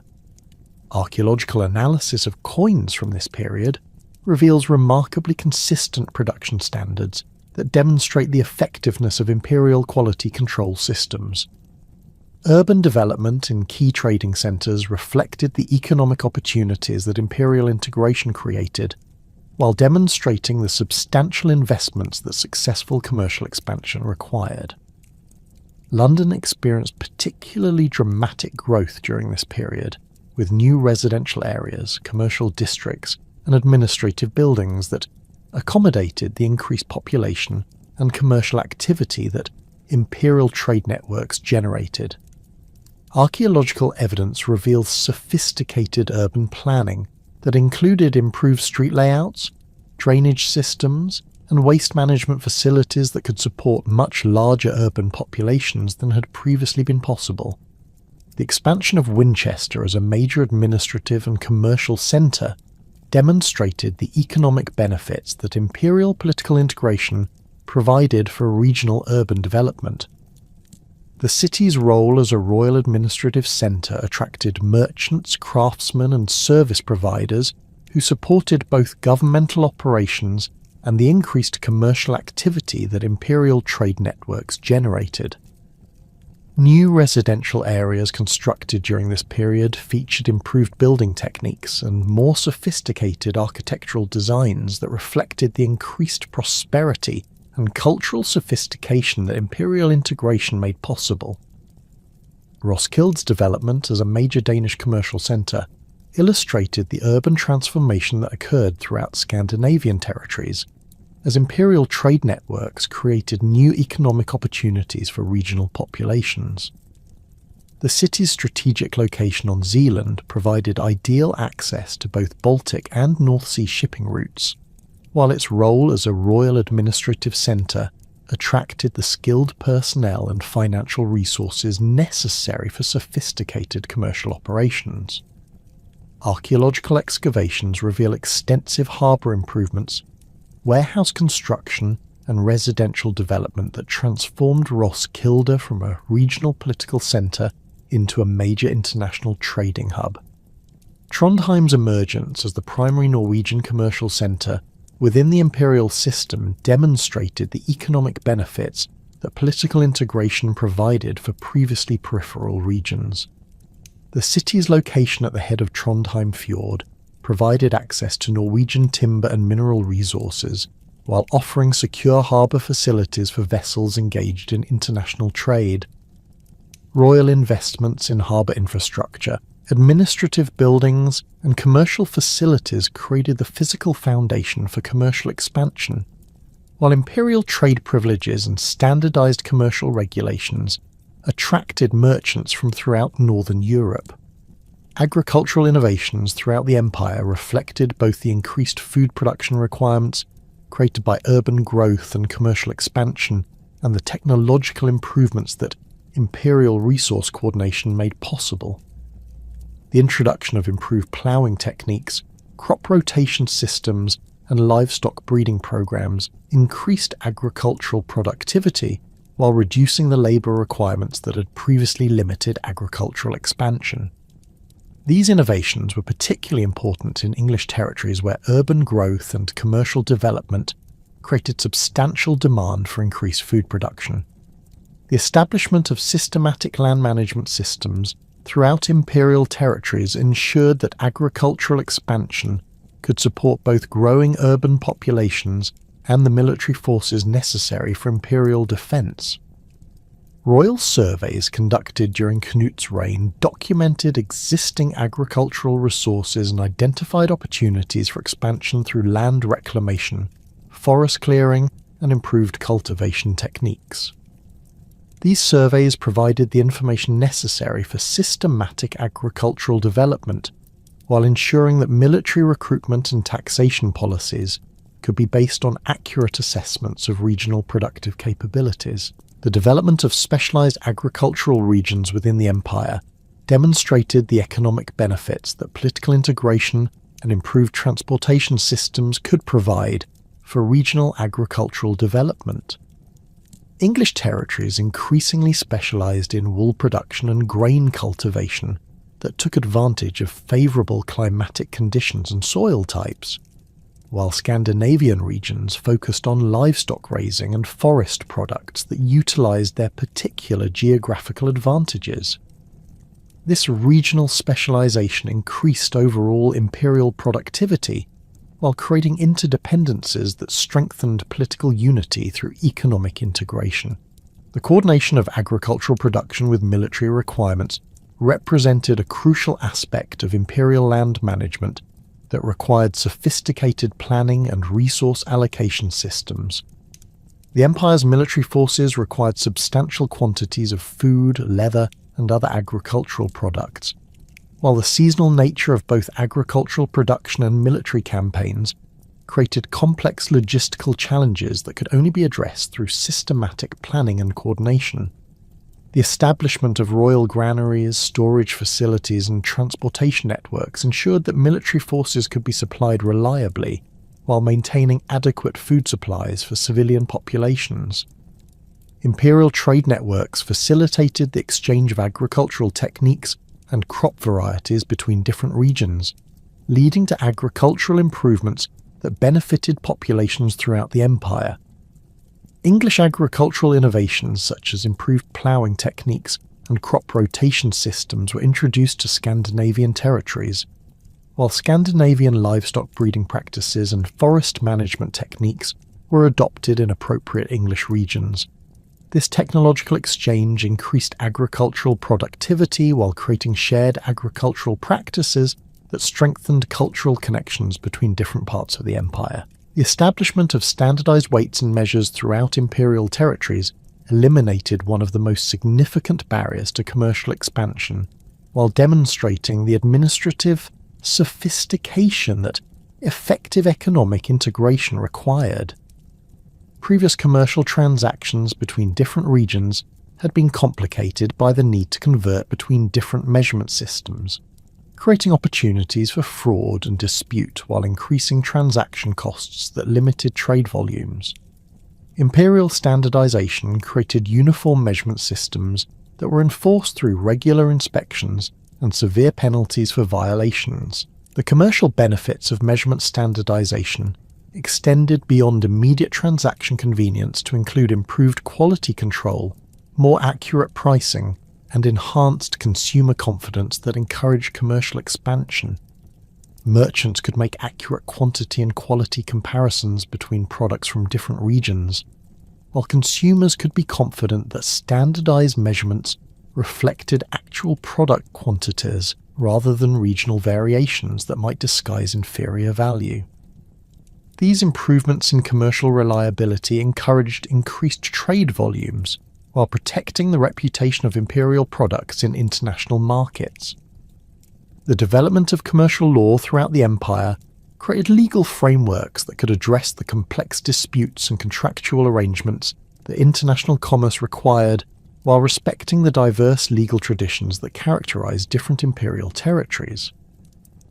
Imperial commercial codes established standardized procedures for contract enforcement, dispute resolution, and quality standards that provided legal certainty for merchants engaged in complex international transactions. These legal innovations were particularly important for high-value transactions involving luxury goods, bulk commodities, and financial instruments that required sophisticated legal protections. The integration of different regional legal traditions into coherent commercial law systems required extensive consultation with legal experts from throughout the empire, while maintaining respect for established local customs that did not conflict with imperial commercial objectives.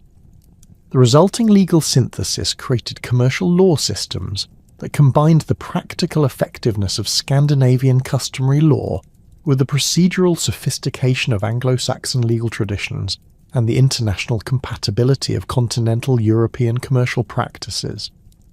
The death of Knut the Great on November 12, 1035, at Shaftesbury marked the beginning of the most critical period in the North Sea Empire's brief but remarkable history.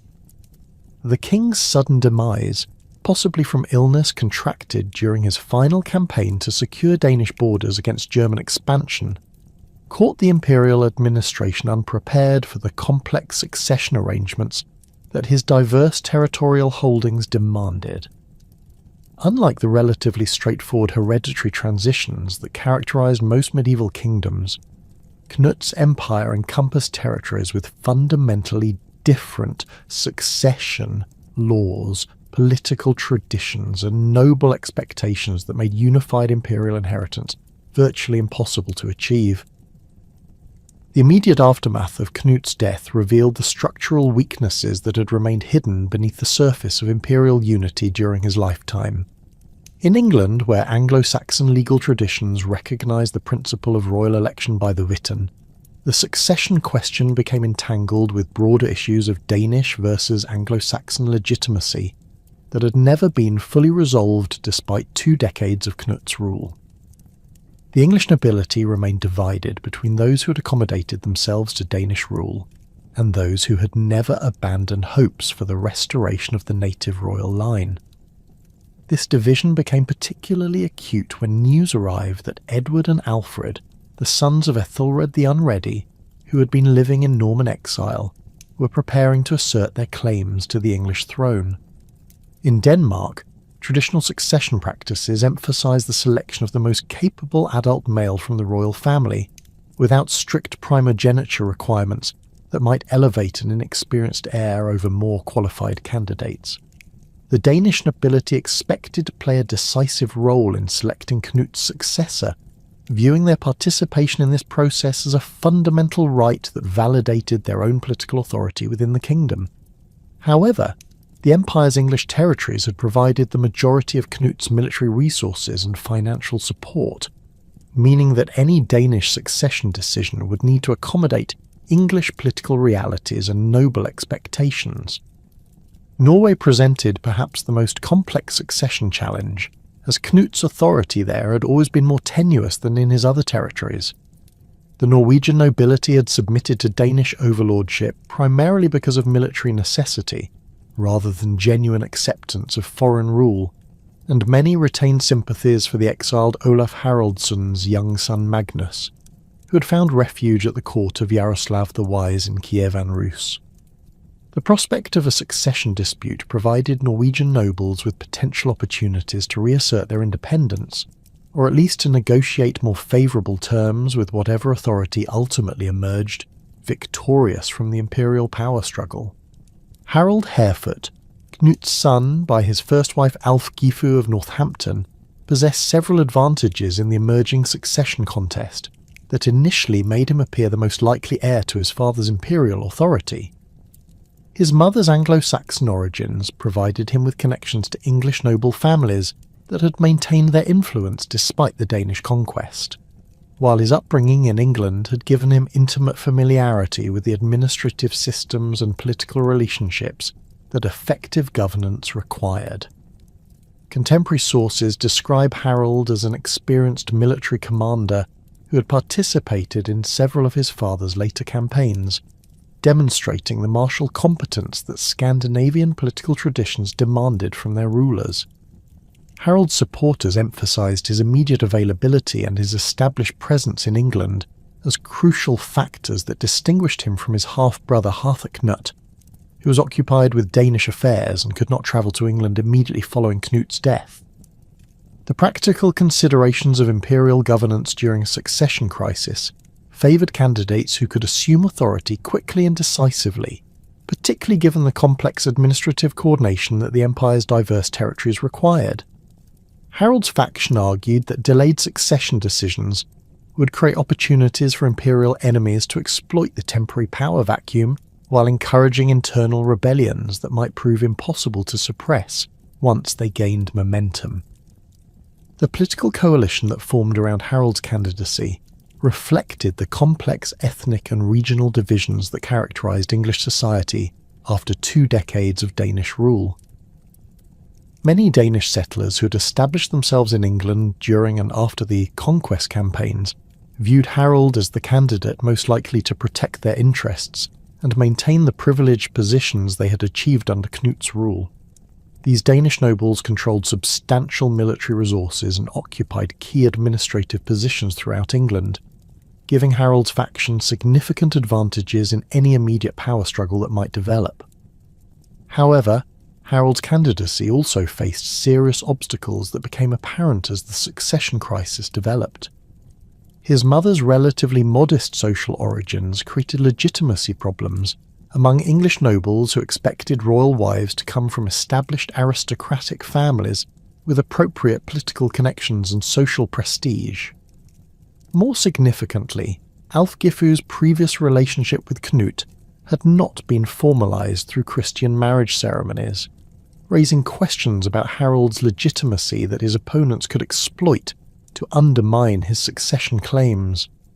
These legitimacy concerns were particularly important given the increasing influence of Christian religious authorities throughout the empire, and the growing emphasis on proper religious observances in royal ceremonies and political relationships.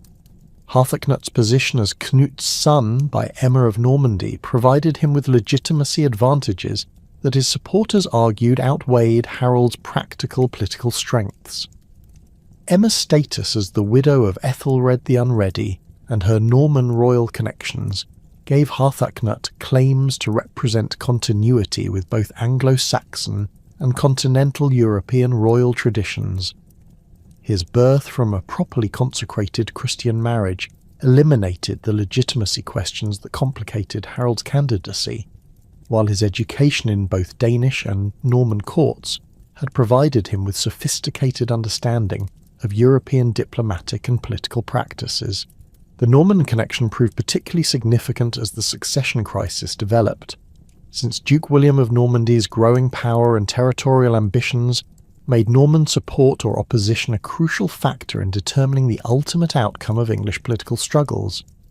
Emma's family relationships provided potential access to Norman military assistance that could prove decisive if the succession dispute escalated into armed conflict. Contemporary Norman chroniclers suggest that William was already considering intervention in the English affairs as early as 1035, viewing the succession crisis as an opportunity to extend Norman influence across the English Channel. Emma of Normandy emerged as perhaps the most influential figure in the immediate succession negotiations, as her unique position as the widow of both Ethelred and Knut gave her unparalleled knowledge of English political conditions and noble relationships. Her survival of two major political transitions had demonstrated remarkable political acumen and adaptability, while her control of substantial financial resources and her extensive network of political contacts throughout England made her support essential for any candidate hoping to achieve stable rule. Contemporary sources describe Emma as actively participating in the negotiations that would determine England's future, using her influence to promote arrangements that would protect her own interests while ensuring political stability. Emma's support for Harthacnut over Harold reflected both maternal preference and calculated political assessment of long-term imperial prospects. She recognised that Harold's reliance on Danish settler support would likely alienate significant portions of the Anglo-Saxon nobility, whose cooperation was essential for effective governance, while his questionable legitimacy would provide ongoing opportunities for rival claimants to challenge his authority. Harthacnut's superior legal position and his potential access to Norman support offered better prospects for establishing stable rule that could withstand the various challenges that any successor to Knut would inevitably face. The English Witan's deliberations regarding the succession revealed the fundamental tensions between different concepts of royal authority that had never been fully resolved during Knut's reign. Anglo-Saxon political traditions emphasised the nobility's right to select kings from among qualified candidates, with considerations of personal merit, political competence, and noble consensus taking precedence over strict hereditary succession rules. However, 2 decades of Danish rule had introduced Scandinavian political concepts that placed greater emphasis on royal bloodlines and dynastic continuity, creating competing frameworks for evaluating succession claims. The Witans' initial compromise solution, which recognised Harold as regent pending Harthacnut's arrival from Denmark, reflected the political reality that immediate decisions were necessary while acknowledging the superior legitimacy claims that Harthacnut's supporters maintained. This arrangement was intended to provide temporary stability while allowing time for more comprehensive negotiations that could address the various political and legal issues that the succession crisis had raised. However, the regency arrangement created its own problems by establishing Harold in positions of authority that he could use to strengthen his political position and build support for permanent recognition as a king. Harold's actions during his regency demonstrated both his political competence and his understanding of the measures necessary to transform temporary authority into permanent rule. He moved quickly to secure control of the royal treasury and administrative apparatus, appointing supporters to key positions while removing officials whose loyalty remained questionable. His distribution of gifts and privileges to potential supporters followed traditional Scandinavian practices for building political coalitions, while his careful attention to administrative continuity reassured English nobles that governmental functions would continue operating effectively despite the succession uncertainty. The seizure of royal treasure at Winchester represented Harold's most decisive action in establishing his authority over rival claimants. The substantial silver reserves that Canute had accumulated through taxation and tribute provided the financial resources necessary to maintain military forces, reward supporters, and fund the administrative operations that effective governance required. Harold's control of these resources gave him immediate advantages over Harthacnut, who remained dependent on Danish resources that were committed to defending Denmark's contested borders against German and Slavic pressures. Harthacnut's delayed arrival in England proved fatal to his succession prospects, as the months of uncertainty allowed Harold to consolidate his position while demonstrating his capacity for effective leadership. The practical demands of imperial governance during a period of external threats and internal instability favoured candidates who could provide immediate solutions to pressing problems, rather than those who possessed superior theoretical claims but remained absent during critical decision-making periods. Harold's successful management of administrative challenges and his effective coordination of defensive preparations against potential Norman intervention convinced many initially neutral nobles that his continued rule offered the best prospects for political stability. The murder of Alfred Aetheling in 1036 marked the most controversial episode of Harold's early reign, and demonstrated the ruthless methods he was prepared to employ to eliminate potential rivals to his authority. Alfred's arrival in England with a small Norman escort represented a direct challenge to Harold's legitimacy claims, as the young prince's status as Ethelred's son provided him with Anglo-Saxon royal bloodlines that many English nobles viewed as superior to Harold's Danish ancestry. The brutal execution of Alfred and the mutilation of his Norman companions sent clear messages to other potential claimants, while demonstrating Harold's determination to defend his position through whatever means proved necessary. The circumstances surrounding Alfred's death remain disputed among contemporary sources, with Harold's supporters claiming that the prince died during legitimate military action against an illegal invasion, while his opponents described the killing as a calculated assassination designed to eliminate a legitimate rival.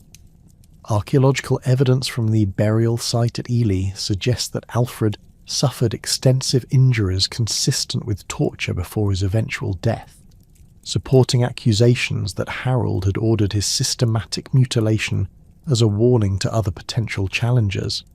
The involvement of Earl Godwin of Wessex in Alfred's capture and death created lasting political complications that would influence English politics for decades to come. The international ramifications of Alfred's murder extended far beyond immediate English political considerations, as the prince's Norman connections made his death a diplomatic crisis that threatened to involve continental European powers in English succession disputes. Duke William of Normandy's angry response to his nephew's murder provided him with justification for future intervention in English affairs, while the incident damaged Harold's reputation among European Christian rulers, who viewed the killing as a violation of fundamental principles governing the treatment of royal prisoners and political refugees. Harthacnut's eventual arrival in England in 1040 came too late to prevent Harold's consolidation of power, but the circumstances of Harold's death in March of that year created new opportunities for the legitimate heir to assert his claims. Contemporary sources attribute Harold's death to natural causes, possibly illness or injury sustained during military campaigns, but the convenient timing led to speculation about assassination that reflected the violent political atmosphere that characterized the succession period. Regardless of the specific cause, Harold's death removed the primary obstacle to Harthacnut's recognition as king, while creating new succession uncertainties about the future direction of English politics. Harthacnut's coronation in June 1040 represented the triumph of legitimist principles over practical political considerations, but his reign would demonstrate the limitations of legal claims unsupported by effective political management and military competence.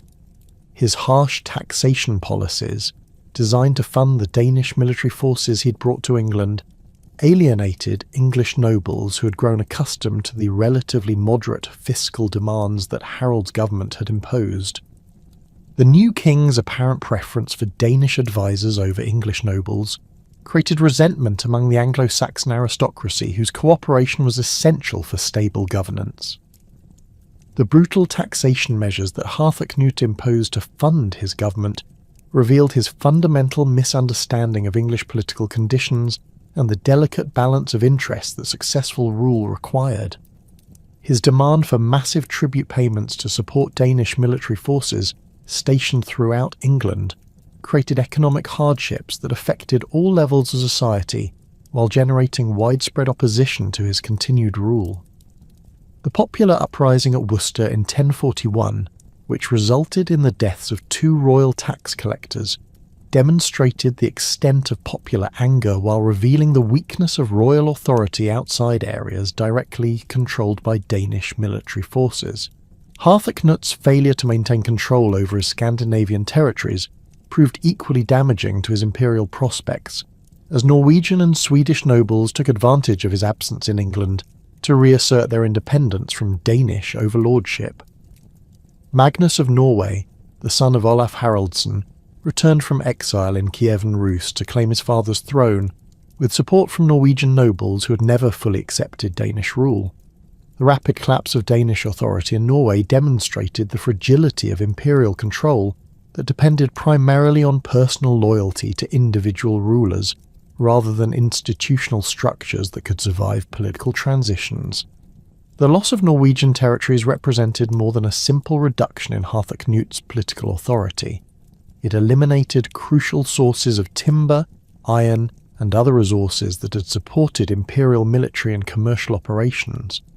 Norwegian naval forces had provided essential support for Danish military campaigns and commercial protection, while Norwegian territorial control had secured vital trade routes connecting Scandinavian markets with Baltic and Russian trading networks. The restoration of Norwegian independence under Magnus effectively ended the economic integration that had been one of Knut's most significant achievements. Danish territorial losses extended beyond Norway, as Slavic tribes and German nobles exploited the succession crisis to reclaim territories that Knut had conquered or brought under Danish influence. The withdrawal of Danish military forces to support succession struggles in England left frontier regions vulnerable to attack, while the disruption of administrative systems created opportunities for local rebellions that quickly escalated beyond Danish capacity to suppress. Archaeological evidence from Danish frontier fortifications shows extensive destruction dating to this period, indicating the scale of territorial losses that accompanied the imperial fragmentation. Harthacnut's death on June 8, 1042, during a wedding feast at Lambeth, brought the Danish royal line to an abrupt end and created the opportunity for Anglo-Saxon restoration that many English nobles had hoped for since Knut's original conquest. Contemporary accounts describe the king's sudden collapse during the festivities, with symptoms suggesting either poisoning or stroke that killed him within hours of the onset of illness. The suspicious circumstances and convenient timing of his death led to widespread speculation about assassination, though no definitive evidence of foul play was ever established. The immediate recognition of Edward the Confessor as Harthacnut's successor represented a remarkable political transformation that restored the Anglo-Saxon royal line after more than 25 years of Danish rule. Edward's selection by the English Witan demonstrated the continuing influence of Anglo-Saxon political traditions and the persistent desire among English nobles for native rule that could restore traditional governmental practices and cultural values. His long exile in Normandy had provided him with continental European political experience while preserving his status as a legitimate representative of the pre-conquest Anglo-Saxon monarchy.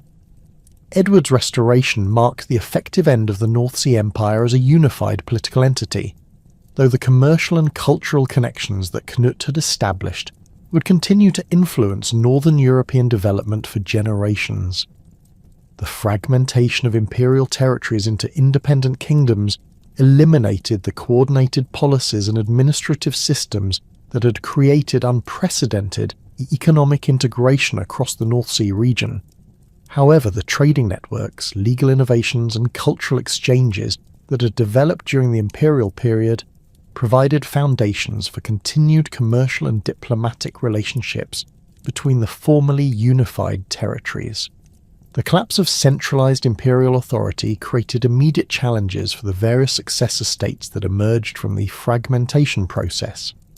England under Edward the Confessor faced the complex task of reintegrating Danish settlers and administrators into Anglo-Saxon governmental structures, while maintaining the military capabilities necessary to defend against potential invasions from Scandinavian territories.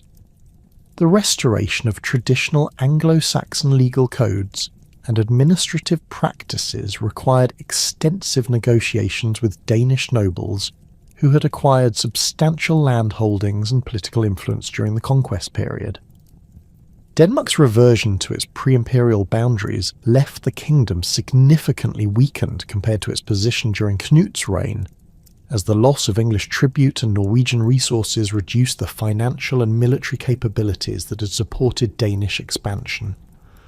The succession of Magnus of Norway to the Danish throne in 1042, following an agreement with Harthacnut, briefly created hopes for renewed Scandinavian unity, but Magnus's death in 1047 ended these prospects and left Denmark vulnerable to the growing power of the Holy Roman Empire and other continental European rivals.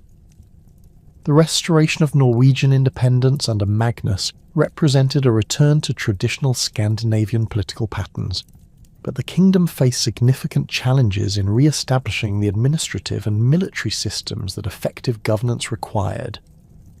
The years of Danish rule had disrupted traditional Norwegian political relationships, while creating new social and economic patterns that could not be easily reversed. Magnus's efforts to restore Norwegian royal authority required extensive negotiations with regional jarls, who had maintained semi-independent control over their territories during the imperial period. The fragmentation of the North Sea Empire following Harthacnut's death created a power vacuum that ambitious rulers throughout Scandinavia sought to exploit for their own territorial and political advantage. Magnus of Norway, having successfully reclaimed his father's throne from Danish overlordship, found himself in possession of both Norwegian and Danish crowns through his inheritance agreement with Harthacnut. However, this dual monarchy proved unstable from its inception, as the administrative challenges of governing two distinct kingdoms with different political traditions and competing noble factions stretched Magnus's resources beyond sustainable limits. The young king's death in 1047, possibly from injuries sustained during a campaign against Slavic raiders along the Danish frontier, eliminated the last realistic prospect for maintaining unified Scandinavian rule and opened the door for the complete dissolution of Knut's imperial legacy. Magnus's sudden demise triggered immediate succession disputes in both Norway and Denmark that would define northern European politics for the remainder of the 11th century. In Norway, Harald Hardrada, Magnus's uncle and a veteran of Byzantine military service, moved swiftly to claim the throne despite the existence of other potential claimants within the Norwegian royal family. Harald's extensive military experience, acquired during his years as a commander in the Varangian Guard at Constantinople, provided him with tactical knowledge and leadership skills that distinguished him from his competitors. His personal wealth, accumulated through Byzantine military service and trading expeditions, enabled him to recruit supporters and finance the military campaigns necessary to secure his authority over Norwegian territories. Harald Hardrada's consolidation of Norwegian royal power demonstrated both his military competence and his understanding of the political dynamics that had enabled previous Scandinavian rulers to achieve territorial expansion. Unlike his predecessors who had relied primarily on traditional Viking raiding tactics, Harold incorporated sophisticated siege warfare techniques and disciplined infantry formations that he'd learned during his Byzantine service. Archaeological evidence from Norwegian royal sites shows extensive construction of stone fortifications during his early reign, indicating his commitment to establishing permanent defensive positions that could withstand sustained enemy attacks rather than relying solely on mobile warfare strategies. The new Norwegian king's administrative reforms reflected his exposure to Byzantine governmental practices and his recognition that effective rule required more sophisticated institutional structures than traditional Scandinavian political systems provided. Harold established permanent royal administrative centres throughout Norway, staffed with trained scribes and legal experts who could maintain consistent record-keeping and judicial procedures across his territories.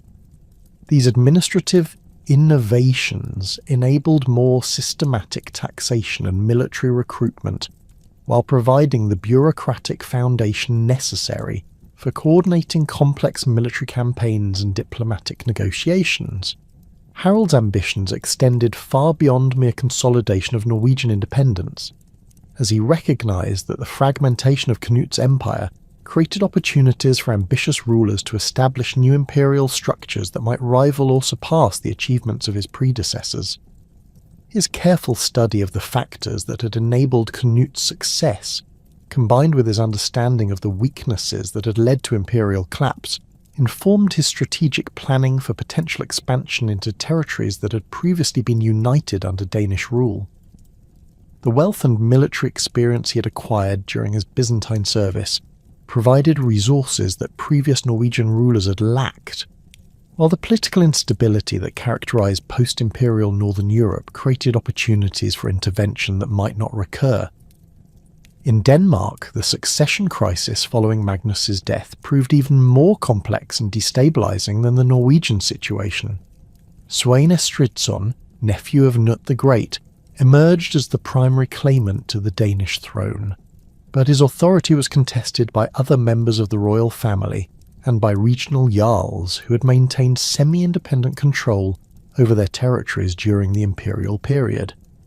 Svein's eventual victory in this succession struggle owed more to his political acumen and his ability to build coalitions among competing noble factions than to any overwhelming military superiority over his rivals. Svein Estridsson's early reign was dominated by his obsession with reclaiming the English territories that had been the source of his uncle's imperial power and wealth. The restoration of Edward the Confessor to the English throne represented, in Svein's view, a temporary aberration that could be corrected through determined military action and skillful exploitation of English political divisions. His extensive intelligence network, maintained through Danish merchants and settlers who remained in England after the imperial collapse, provided detailed information about English defensive preparations and political conditions that informed his strategic planning for renewed invasion attempts. The Danish king's first major expedition against England in 1069 demonstrated both his military capabilities and the fundamental changes in English defensive organisation that had occurred since Knut's original conquest campaigns. Edward the Confessor's death in 1066 and the subsequent Norman conquest under William I had transformed English political and military structures in ways that made Danish invasion far more challenging than it had been during Ethelred's reign. The Norman military system, based on heavily armoured cavalry and sophisticated castle fortifications, presented tactical problems that traditional Scandinavian warfare methods were poorly equipped to address. The Norman conquest had also eliminated many of the political divisions and administrative weaknesses that had facilitated Knut's success against Anglo-Saxon resistance. William's systematic replacement of Anglo-Saxon nobles with Norman administrators had created a more unified and disciplined ruling class that was less susceptible to the diplomatic manipulation and bribery that had been crucial elements of Danish strategy during the original conquest period. The construction of stone castles throughout England provided defensive strongpoints that could withstand siege operations far more effectively than the wooden palisades and earthwork fortifications that had characterised Anglo-Saxon defensive systems. Sweyn's invasion force of 1069 represented a substantial military commitment that demonstrated his determination to reclaim English territories despite the changed political and military conditions he would encounter. Contemporary sources describe a fleet of over 200 ships carrying approximately 10,000 Danish warriors, along with siege equipment and provisions sufficient for extended operations. The expedition's composition included not only Danish forces, but also Norwegian and Swedish contingents whose participation reflected the continuing appeal of English wealth and the persistent Scandinavian belief that successful invasion remained possible despite Norman defensive improvements.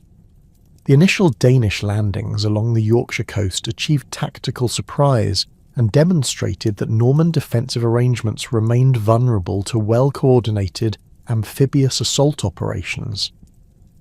The Danish forces' successful capture of York, the former Jorvik that had served as the centre of Scandinavian power in northern England, provided both strategic advantages and powerful symbolic significance that encouraged further Danish recruitment while demonstrating to English populations that Norman rule was not invulnerable to Scandinavian military pressure. However, the Danish occupation of York proved temporary, as William's rapid military response demonstrated the effectiveness of Norman military organisation and the substantial resources that the new English monarchy could mobilise for defensive operations. The Norman king's systematic devastation of Yorkshire during his campaign to expel the Danish invaders, known historically as the Harrying of the North, eliminated the agricultural and demographic foundations that had previously supported Scandinavian settlement in northern England. This brutal campaign of destruction made future Danish invasion attempts far more difficult by eliminating the local resources and population support that had been crucial to previous Scandinavian success in English territories. The failure of Sweyn's 1069 expedition revealed the fundamental changes in English political and military conditions that made restoration of Danish rule virtually impossible, despite continued Scandinavian military capabilities. The Norman conquest had not merely replaced one royal dynasty with another, it had fundamentally transformed English governmental, military and social structures in ways that eliminated the vulnerabilities that had enabled Canut's original success. The systematic construction of castle fortifications, the introduction of heavy cavalry tactics, and the establishment of a more centralised administrative system created defensive capabilities that traditional Scandinavian warfare methods could not overcome through conventional military operations. Sweyn's subsequent invasion attempts throughout the 1070s and early 1080s demonstrated both his persistent determination to reclaim English territories and his inability to adapt Danish military methods to address the tactical challenges that Norman defensive innovations presented. Each successive expedition achieved initial tactical successes through surprise landings and rapid movement, but failed to establish permanent territorial control due to Norman military superiority in sustained combat operations and siege warfare. The pattern of Danish tactical success followed by strategic failure became increasingly predictable as Norman commanders developed effective countermeasures for Scandinavian invasion techniques. The diplomatic dimensions of Sweyn's English campaigns revealed the international isolation that limited Danish strategic options and reduced prospects for successful territorial conquest. Unlike Canut's campaigns, which had benefited from English political divisions and the availability of Anglo-Saxon allies willing to collaborate with Danish forces, Sweyn's expeditions faced unified Norman resistance supported by continental European allies who viewed Danish expansion as a threat to broader regional stability. The papal support for Norman rule in England, based on William's promises of ecclesiastical reform and his formal recognition by Rome, provided religious legitimacy that made Danish invasion appear as attacks on Christian authority rather than legitimate dynastic claims. The economic costs of Sweden's repeated invasion attempts placed increasing strain on Danish resources while generating diminishing returns in terms of territorial gains or tribute extraction. Each expedition required substantial investments in ship construction, equipment procurement, and warrior recruitment that depleted Danish treasury reserves without producing corresponding benefits through successful conquest or plunder. The failure to establish permanent English bases that could support future operations meant that each invasion attempt required complete logistical preparation from Danish territories, multiplying costs while reducing operational flexibility. The domestic political consequences of Sweden's unsuccessful English campaigns created growing opposition among Danish nobles who questioned the wisdom of continued military commitments that produced no tangible benefits for Danish interests. Regional jarls, who had initially supported invasion attempts as opportunities for personal advancement and territorial acquisition, became increasingly reluctant to commit their resources to expeditions that consistently failed to achieve their stated objectives. This declining noble support limited Sweden's ability to recruit the large military forces that successful English invasion required, while creating internal political pressures that diverted attention from external military operations. The Battle of Fulford on September 20th, 1066, represented the final major engagement in which traditional Scandinavian military methods achieved decisive tactical success against English defensive forces. Harold Hardrada's invasion of northern England, launched in alliance with Tostig Godwinson and designed to exploit the succession crisis following Edward the Confessor's death, demonstrated the continuing effectiveness of Norwegian military organisation when applied against Anglo-Saxon rather than Norman opponents. The Norwegian victory over the combined forces of Earls Edwin and Morcar eliminated the primary English military forces in northern England while establishing Norwegian control over York and the surrounding territories. Harold's tactical deployment at Fulford reflected his sophisticated understanding of battlefield dynamics and his ability to adapt traditional Scandinavian warfare methods to specific tactical situations. The Norwegian forces' use of coordinated shield wall formations, supported by disciplined archery and strategic positioning along the River Ouse, created defensive advantages that neutralized English numerical superiority while maximizing the effectiveness of Norwegian military training and equipment. The battle's outcome demonstrated that Scandinavian military capabilities remained formidable when properly employed against appropriate opponents under favorable tactical conditions.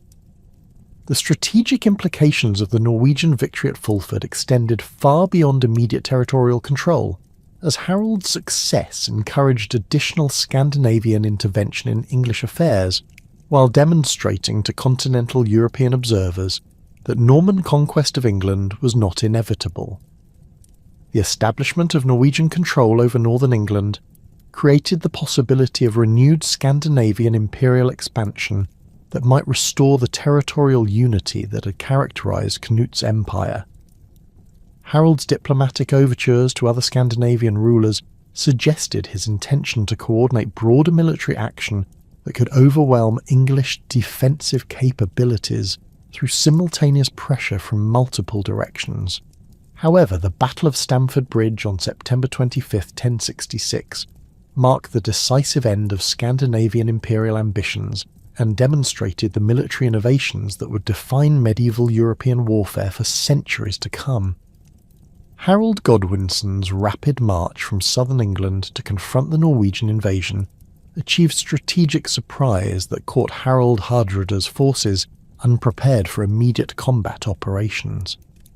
The English king's ability to coordinate this complex military movement while maintaining operational security demonstrated administrative and logistical capabilities that exceeded traditional Scandinavian military organisation. The tactical dynamics of Stamford Bridge revealed fundamental changes in military technology and organisation that made traditional Scandinavian warfare methods increasingly obsolete against opponents who had adopted more advanced tactical systems. The English forces' use of coordinated infantry formations, supported by effective archery and disciplined cavalry operations, created combined arms capabilities that overwhelmed Norwegian defensive positions despite their advantageous terrain positioning. Harald Hardrada's death during the battle eliminated the most experienced and capable Scandinavian military commander of his generation, while demonstrating the personal risks that traditional heroic leadership styles created in evolving military environments.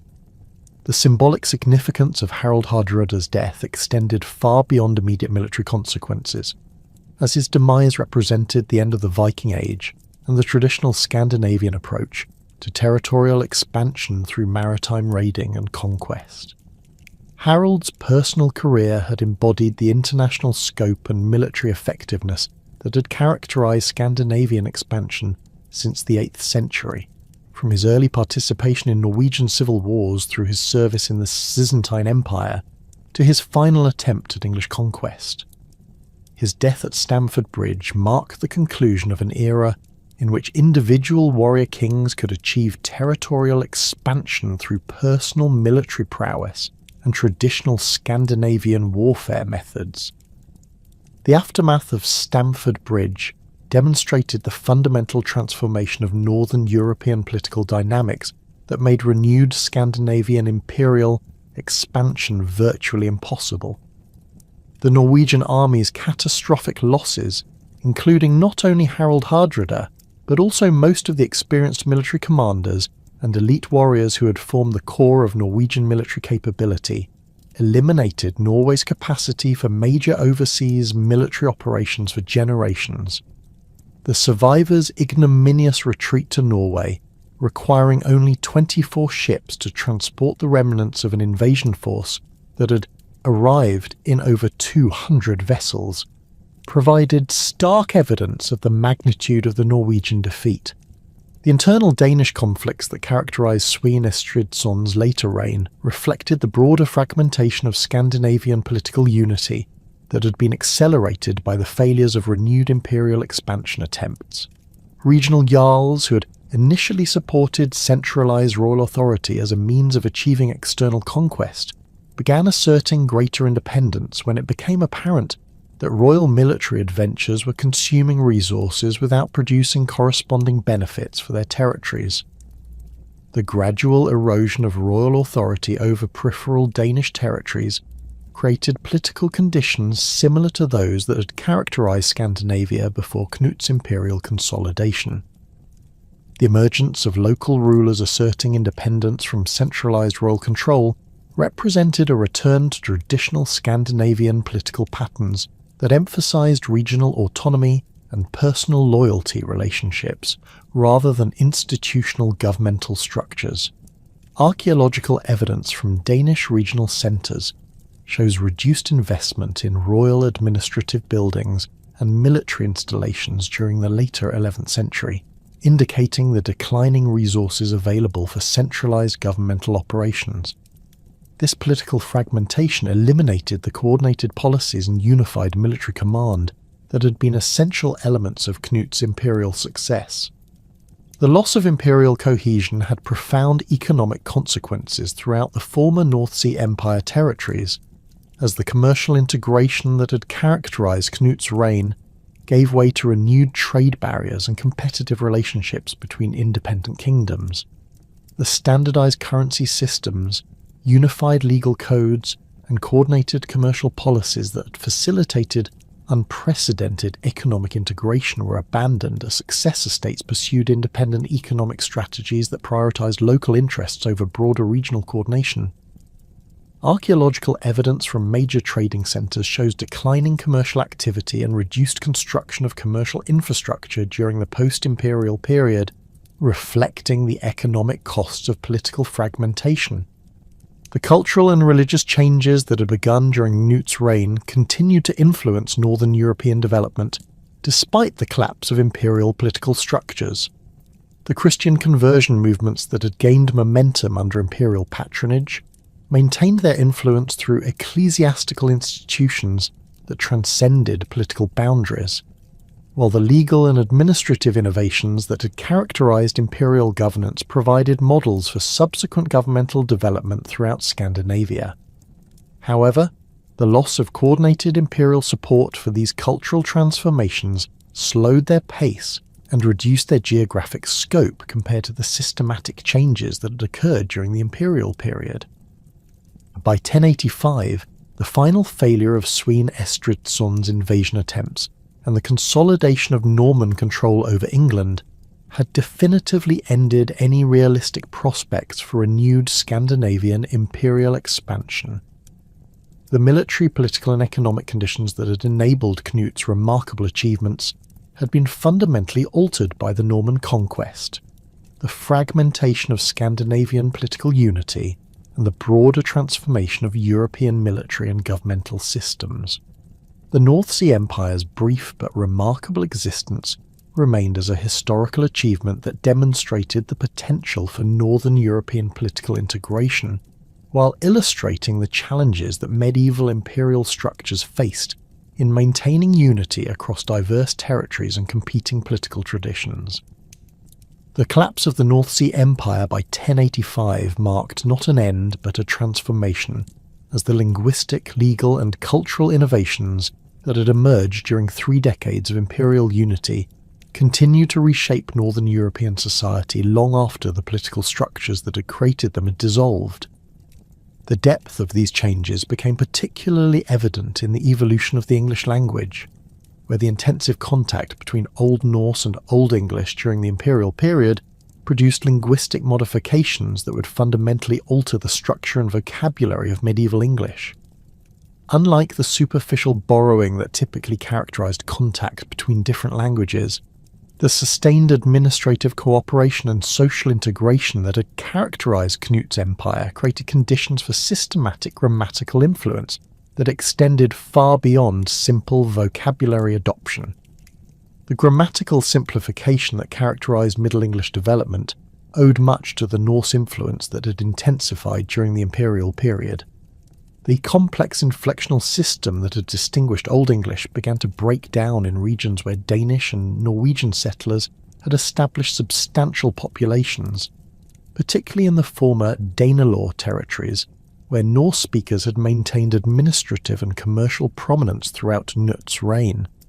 The loss of grammatical gender distinctions, the simplification of case systems, and the adoption of Norse-derived pronouns such as they, them, and their represented fundamental structural changes that reflected the practical linguistic accommodations necessary for effective communication between speakers of related but distinct Germanic languages.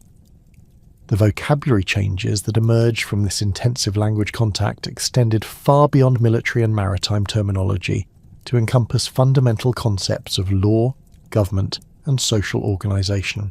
Norse-derived legal terms such as law itself, husband, fellow, and outlaw entered English usage during the imperial period and remained permanently embedded in the language long after political separation had ended direct Norse influence. More significantly, the adoption of Norse administrative terminology reflected the systematic integration of Scandinavian governmental practices into English institutional structures, creating linguistic evidence of the deep administrative changes that had characterized imperial governance. The influence of imperial linguistic contact extended beyond England to affect the development of Scandinavian languages as well. Danish and Norwegian dialects spoken in regions that had maintained intensive contact with English territories during the imperial period showed increased adoption of Anglo-Saxon vocabulary, particularly in areas related to agriculture, commerce, and Christian religious practices. Archaeological evidence from runic inscriptions dating to the late 11th and early 12th centuries reveals the adoption of English-derived terms for concepts that had been introduced or systematized during the imperial period, demonstrating the bidirectional nature of linguistic influence that had characterized the empire's multilingual administrative environment. The legal legacy of the North Sea Empire proved even more enduring than its linguistic influences, as the systematic codification and integration of different legal traditions that had been necessary for imperial governance created precedents and procedures that continued to influence Northern European legal development for centuries. The concept of unified legal codes that could accommodate diverse local customs while maintaining consistent royal authority became a model for subsequent medieval kingdoms seeking to balance central control with regional autonomy. The legal innovations developed during Knut's reign, particularly the integration of Scandinavian customary law with Anglo-Saxon legal procedures and Christian canonical requirements, provided frameworks that influenced legal development throughout medieval Scandinavia and England. The administrative practices that had been developed to govern the empire's diverse territories created institutional models that persisted long after imperial political unity had ended. The systematic record-keeping procedures, standardized taxation methods, and coordinated military organization that had been essential for imperial governance provided templates that subsequent rulers adapted to their own territorial requirements. Archaeological evidence from administrative centres throughout the former imperial territories reveals continued use of documentary systems and bureaucratic procedures that had been established during the imperial period, indicating the practical value of these innovations for effective medieval governance. The transformation of royal authority concepts that had occurred during the imperial period had profound implications for subsequent political development throughout Northern Europe. Knut's successful integration of Scandinavian warrior king traditions with Christian concepts of divinely sanctioned monarchy created new models of royal legitimacy that influenced political thought and practice for generations. The idea that effective kingship required both martial competence and religious authority, demonstrated through successful governance of diverse populations and territories, became embedded in Scandinavian political culture and influenced the development of medieval monarchy throughout the region. The institutional structures that had been created to support imperial governance provided foundations for the development of more sophisticated administrative systems in the successor kingdoms that emerged from the empire's fragmentation. The permanent royal administrative centres, staffed bureaucracies, and systematic communication networks that had been essential for coordinating imperial policy across vast distances offered models for subsequent rulers seeking to strengthen central authority over their own territories. The techniques for managing multi-ethnic populations, coordinating diverse legal systems, and integrating different economic structures that had been developed during the imperial period provided valuable precedents for later medieval state-building efforts. The empire's role in facilitating the transition from traditional Viking Age raiding culture to medieval Christian kingship represented perhaps its most significant historical contribution. The systematic transformation of warrior bands into professional military forces serving centralized royal authority, the integration of Christian religious practices with traditional Scandinavian political ceremonies, and the development of administrative systems that could support complex territorial governance, marked fundamental changes in Northern European political organization.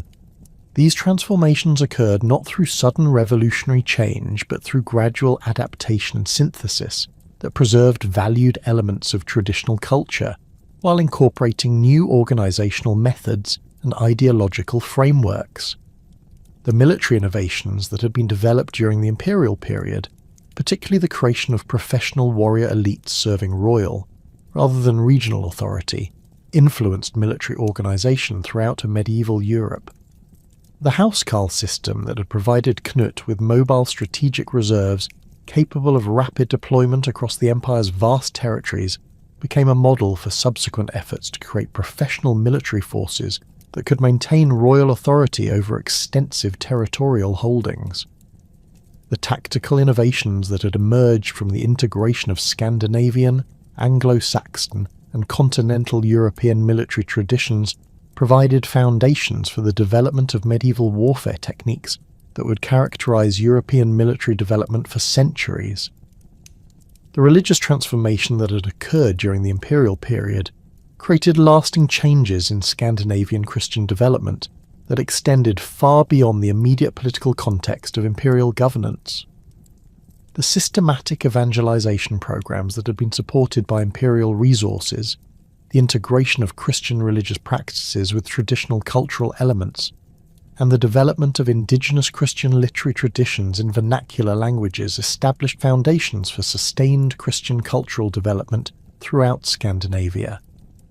The architectural innovations, artistic syntheses, and liturgical adaptations that had emerged during the imperial period continue to influence Scandinavian Christian culture long after the political structures that had sponsored them had disappeared. The economic integration that had characterized the empire at its height provided models and precedents for subsequent efforts at commercial coordination across Northern Europe. The standardized currency systems, unified commercial regulations, and coordinated trade policies that had facilitated unprecedented economic development during the imperial period demonstrated the benefits that political integration could provide for commercial expansion. Although the empire's political fragmentation ended systematic economic coordination, the commercial networks and trading relationships that had been established during the imperial period continued to influence Northern European economic development and provided foundations for later commercial integration efforts. The urban development that had occurred in major imperial centres created permanent changes in settlement patterns and economic organisation that persisted long after imperial political unity had ended. Cities such as London, Winchester, York, Roskilde and Trondheim had experienced substantial growth and infrastructural development during the imperial period, creating urban centres with enhanced commercial capabilities and more sophisticated administrative facilities than had previously existed in Northern Europe. The architectural innovations, harbour improvements, and residential developments that had been constructed to support imperial governance and commercial activity provided foundations for continued urban growth and economic development in the post-imperial period. The cultural synthesis that had emerged from the intensive contact between different ethnic and linguistic groups during the imperial period created new forms of artistic expression and intellectual development that influenced Northern European culture for centuries. The hybrid artistic styles that had developed through the integration of Scandinavian, Anglo-Saxon, and continental European cultural traditions, the literary innovations that had emerged from multilingual court environments, and the educational developments that had been sponsored by imperial patronage established cultural foundations that continued to influence Northern European intellectual and artistic development long after the political structures that had created them had dissolved. The historical assessment of the North Sea Empire as a precursor to later medieval composite monarchies reveals its significance as an early example of the challenges and opportunities that characterized medieval efforts at multi-territorial governance. The administrative innovations, legal syntheses, and cultural integrations that had been developed to govern the empire's diverse populations provided precedents and models for subsequent medieval rulers facing similar challenges of governing territories with different legal traditions, ethnic compositions, and political expectations. The empire's ultimate failure to maintain political unity demonstrated the limitations of medieval governmental systems, while its remarkable achievements during its brief existence illustrated the potential benefits that effective integration could provide. The influence of the North Sea Empire on subsequent Scandinavian political development extended far beyond immediate institutional borrowing to include fundamental changes in concepts of royal authority, territorial governance, and political legitimacy that would characterize medieval Scandinavian monarchy for generations. The idea that effective kingship required control over multiple territories and diverse populations, demonstrated through successful military conquest and administrative coordination, became embedded in Scandinavian political thought and influenced subsequent expansion efforts throughout the medieval period. The techniques for managing multi-ethnic populations and integrating different legal and cultural traditions that had been developed during the imperial period provided models for later Scandinavian rulers seeking to expand their own territorial holdings. The empire's impact on English political development proved equally significant, as the administrative innovations and governmental practices that had been introduced during the Danish period influenced English institutional development even after the restoration of Anglo-Saxon royal authority. The integration of Scandinavian legal concepts with Anglo-Saxon governmental traditions created hybrid institutional structures that persisted through subsequent political transitions and influenced the development of English medieval monarchy. The experience of foreign rule and the administrative adaptations that it had required provided English political culture with greater flexibility and sophistication in managing diverse populations and territorial holdings. The North Sea Empire's brief but remarkable existence demonstrated both the potential for medieval political integration and the fundamental challenges that such integration faced in an era of limited communication, transportation, and administrative technology. The Empire's achievements in creating unified governmental systems across vast geographical distances and diverse cultural territories represented unprecedented accomplishments in medieval European political organisation, while its ultimate fragmentation illustrated the difficulties of maintaining such integration without the institutional foundations and technological capabilities that would characterise later periods of European development. The lasting significance of the North Sea Empire lay not in its political survival, but in its demonstration that Northern European societies possessed the organisational capabilities and cultural adaptability necessary for sophisticated political integration when appropriate leadership and favourable circumstances coincided. The administrative innovations, legal syntheses, cultural transformations, and economic integrations that had characterized the empire's brief existence provided foundations and precedents that would influence Northern European development for centuries, creating a legacy that extended far beyond the immediate political context of imperial governance to encompass fundamental changes in language, law, religion, and culture that would shape the region's historical trajectory through the remainder of the medieval period and beyond.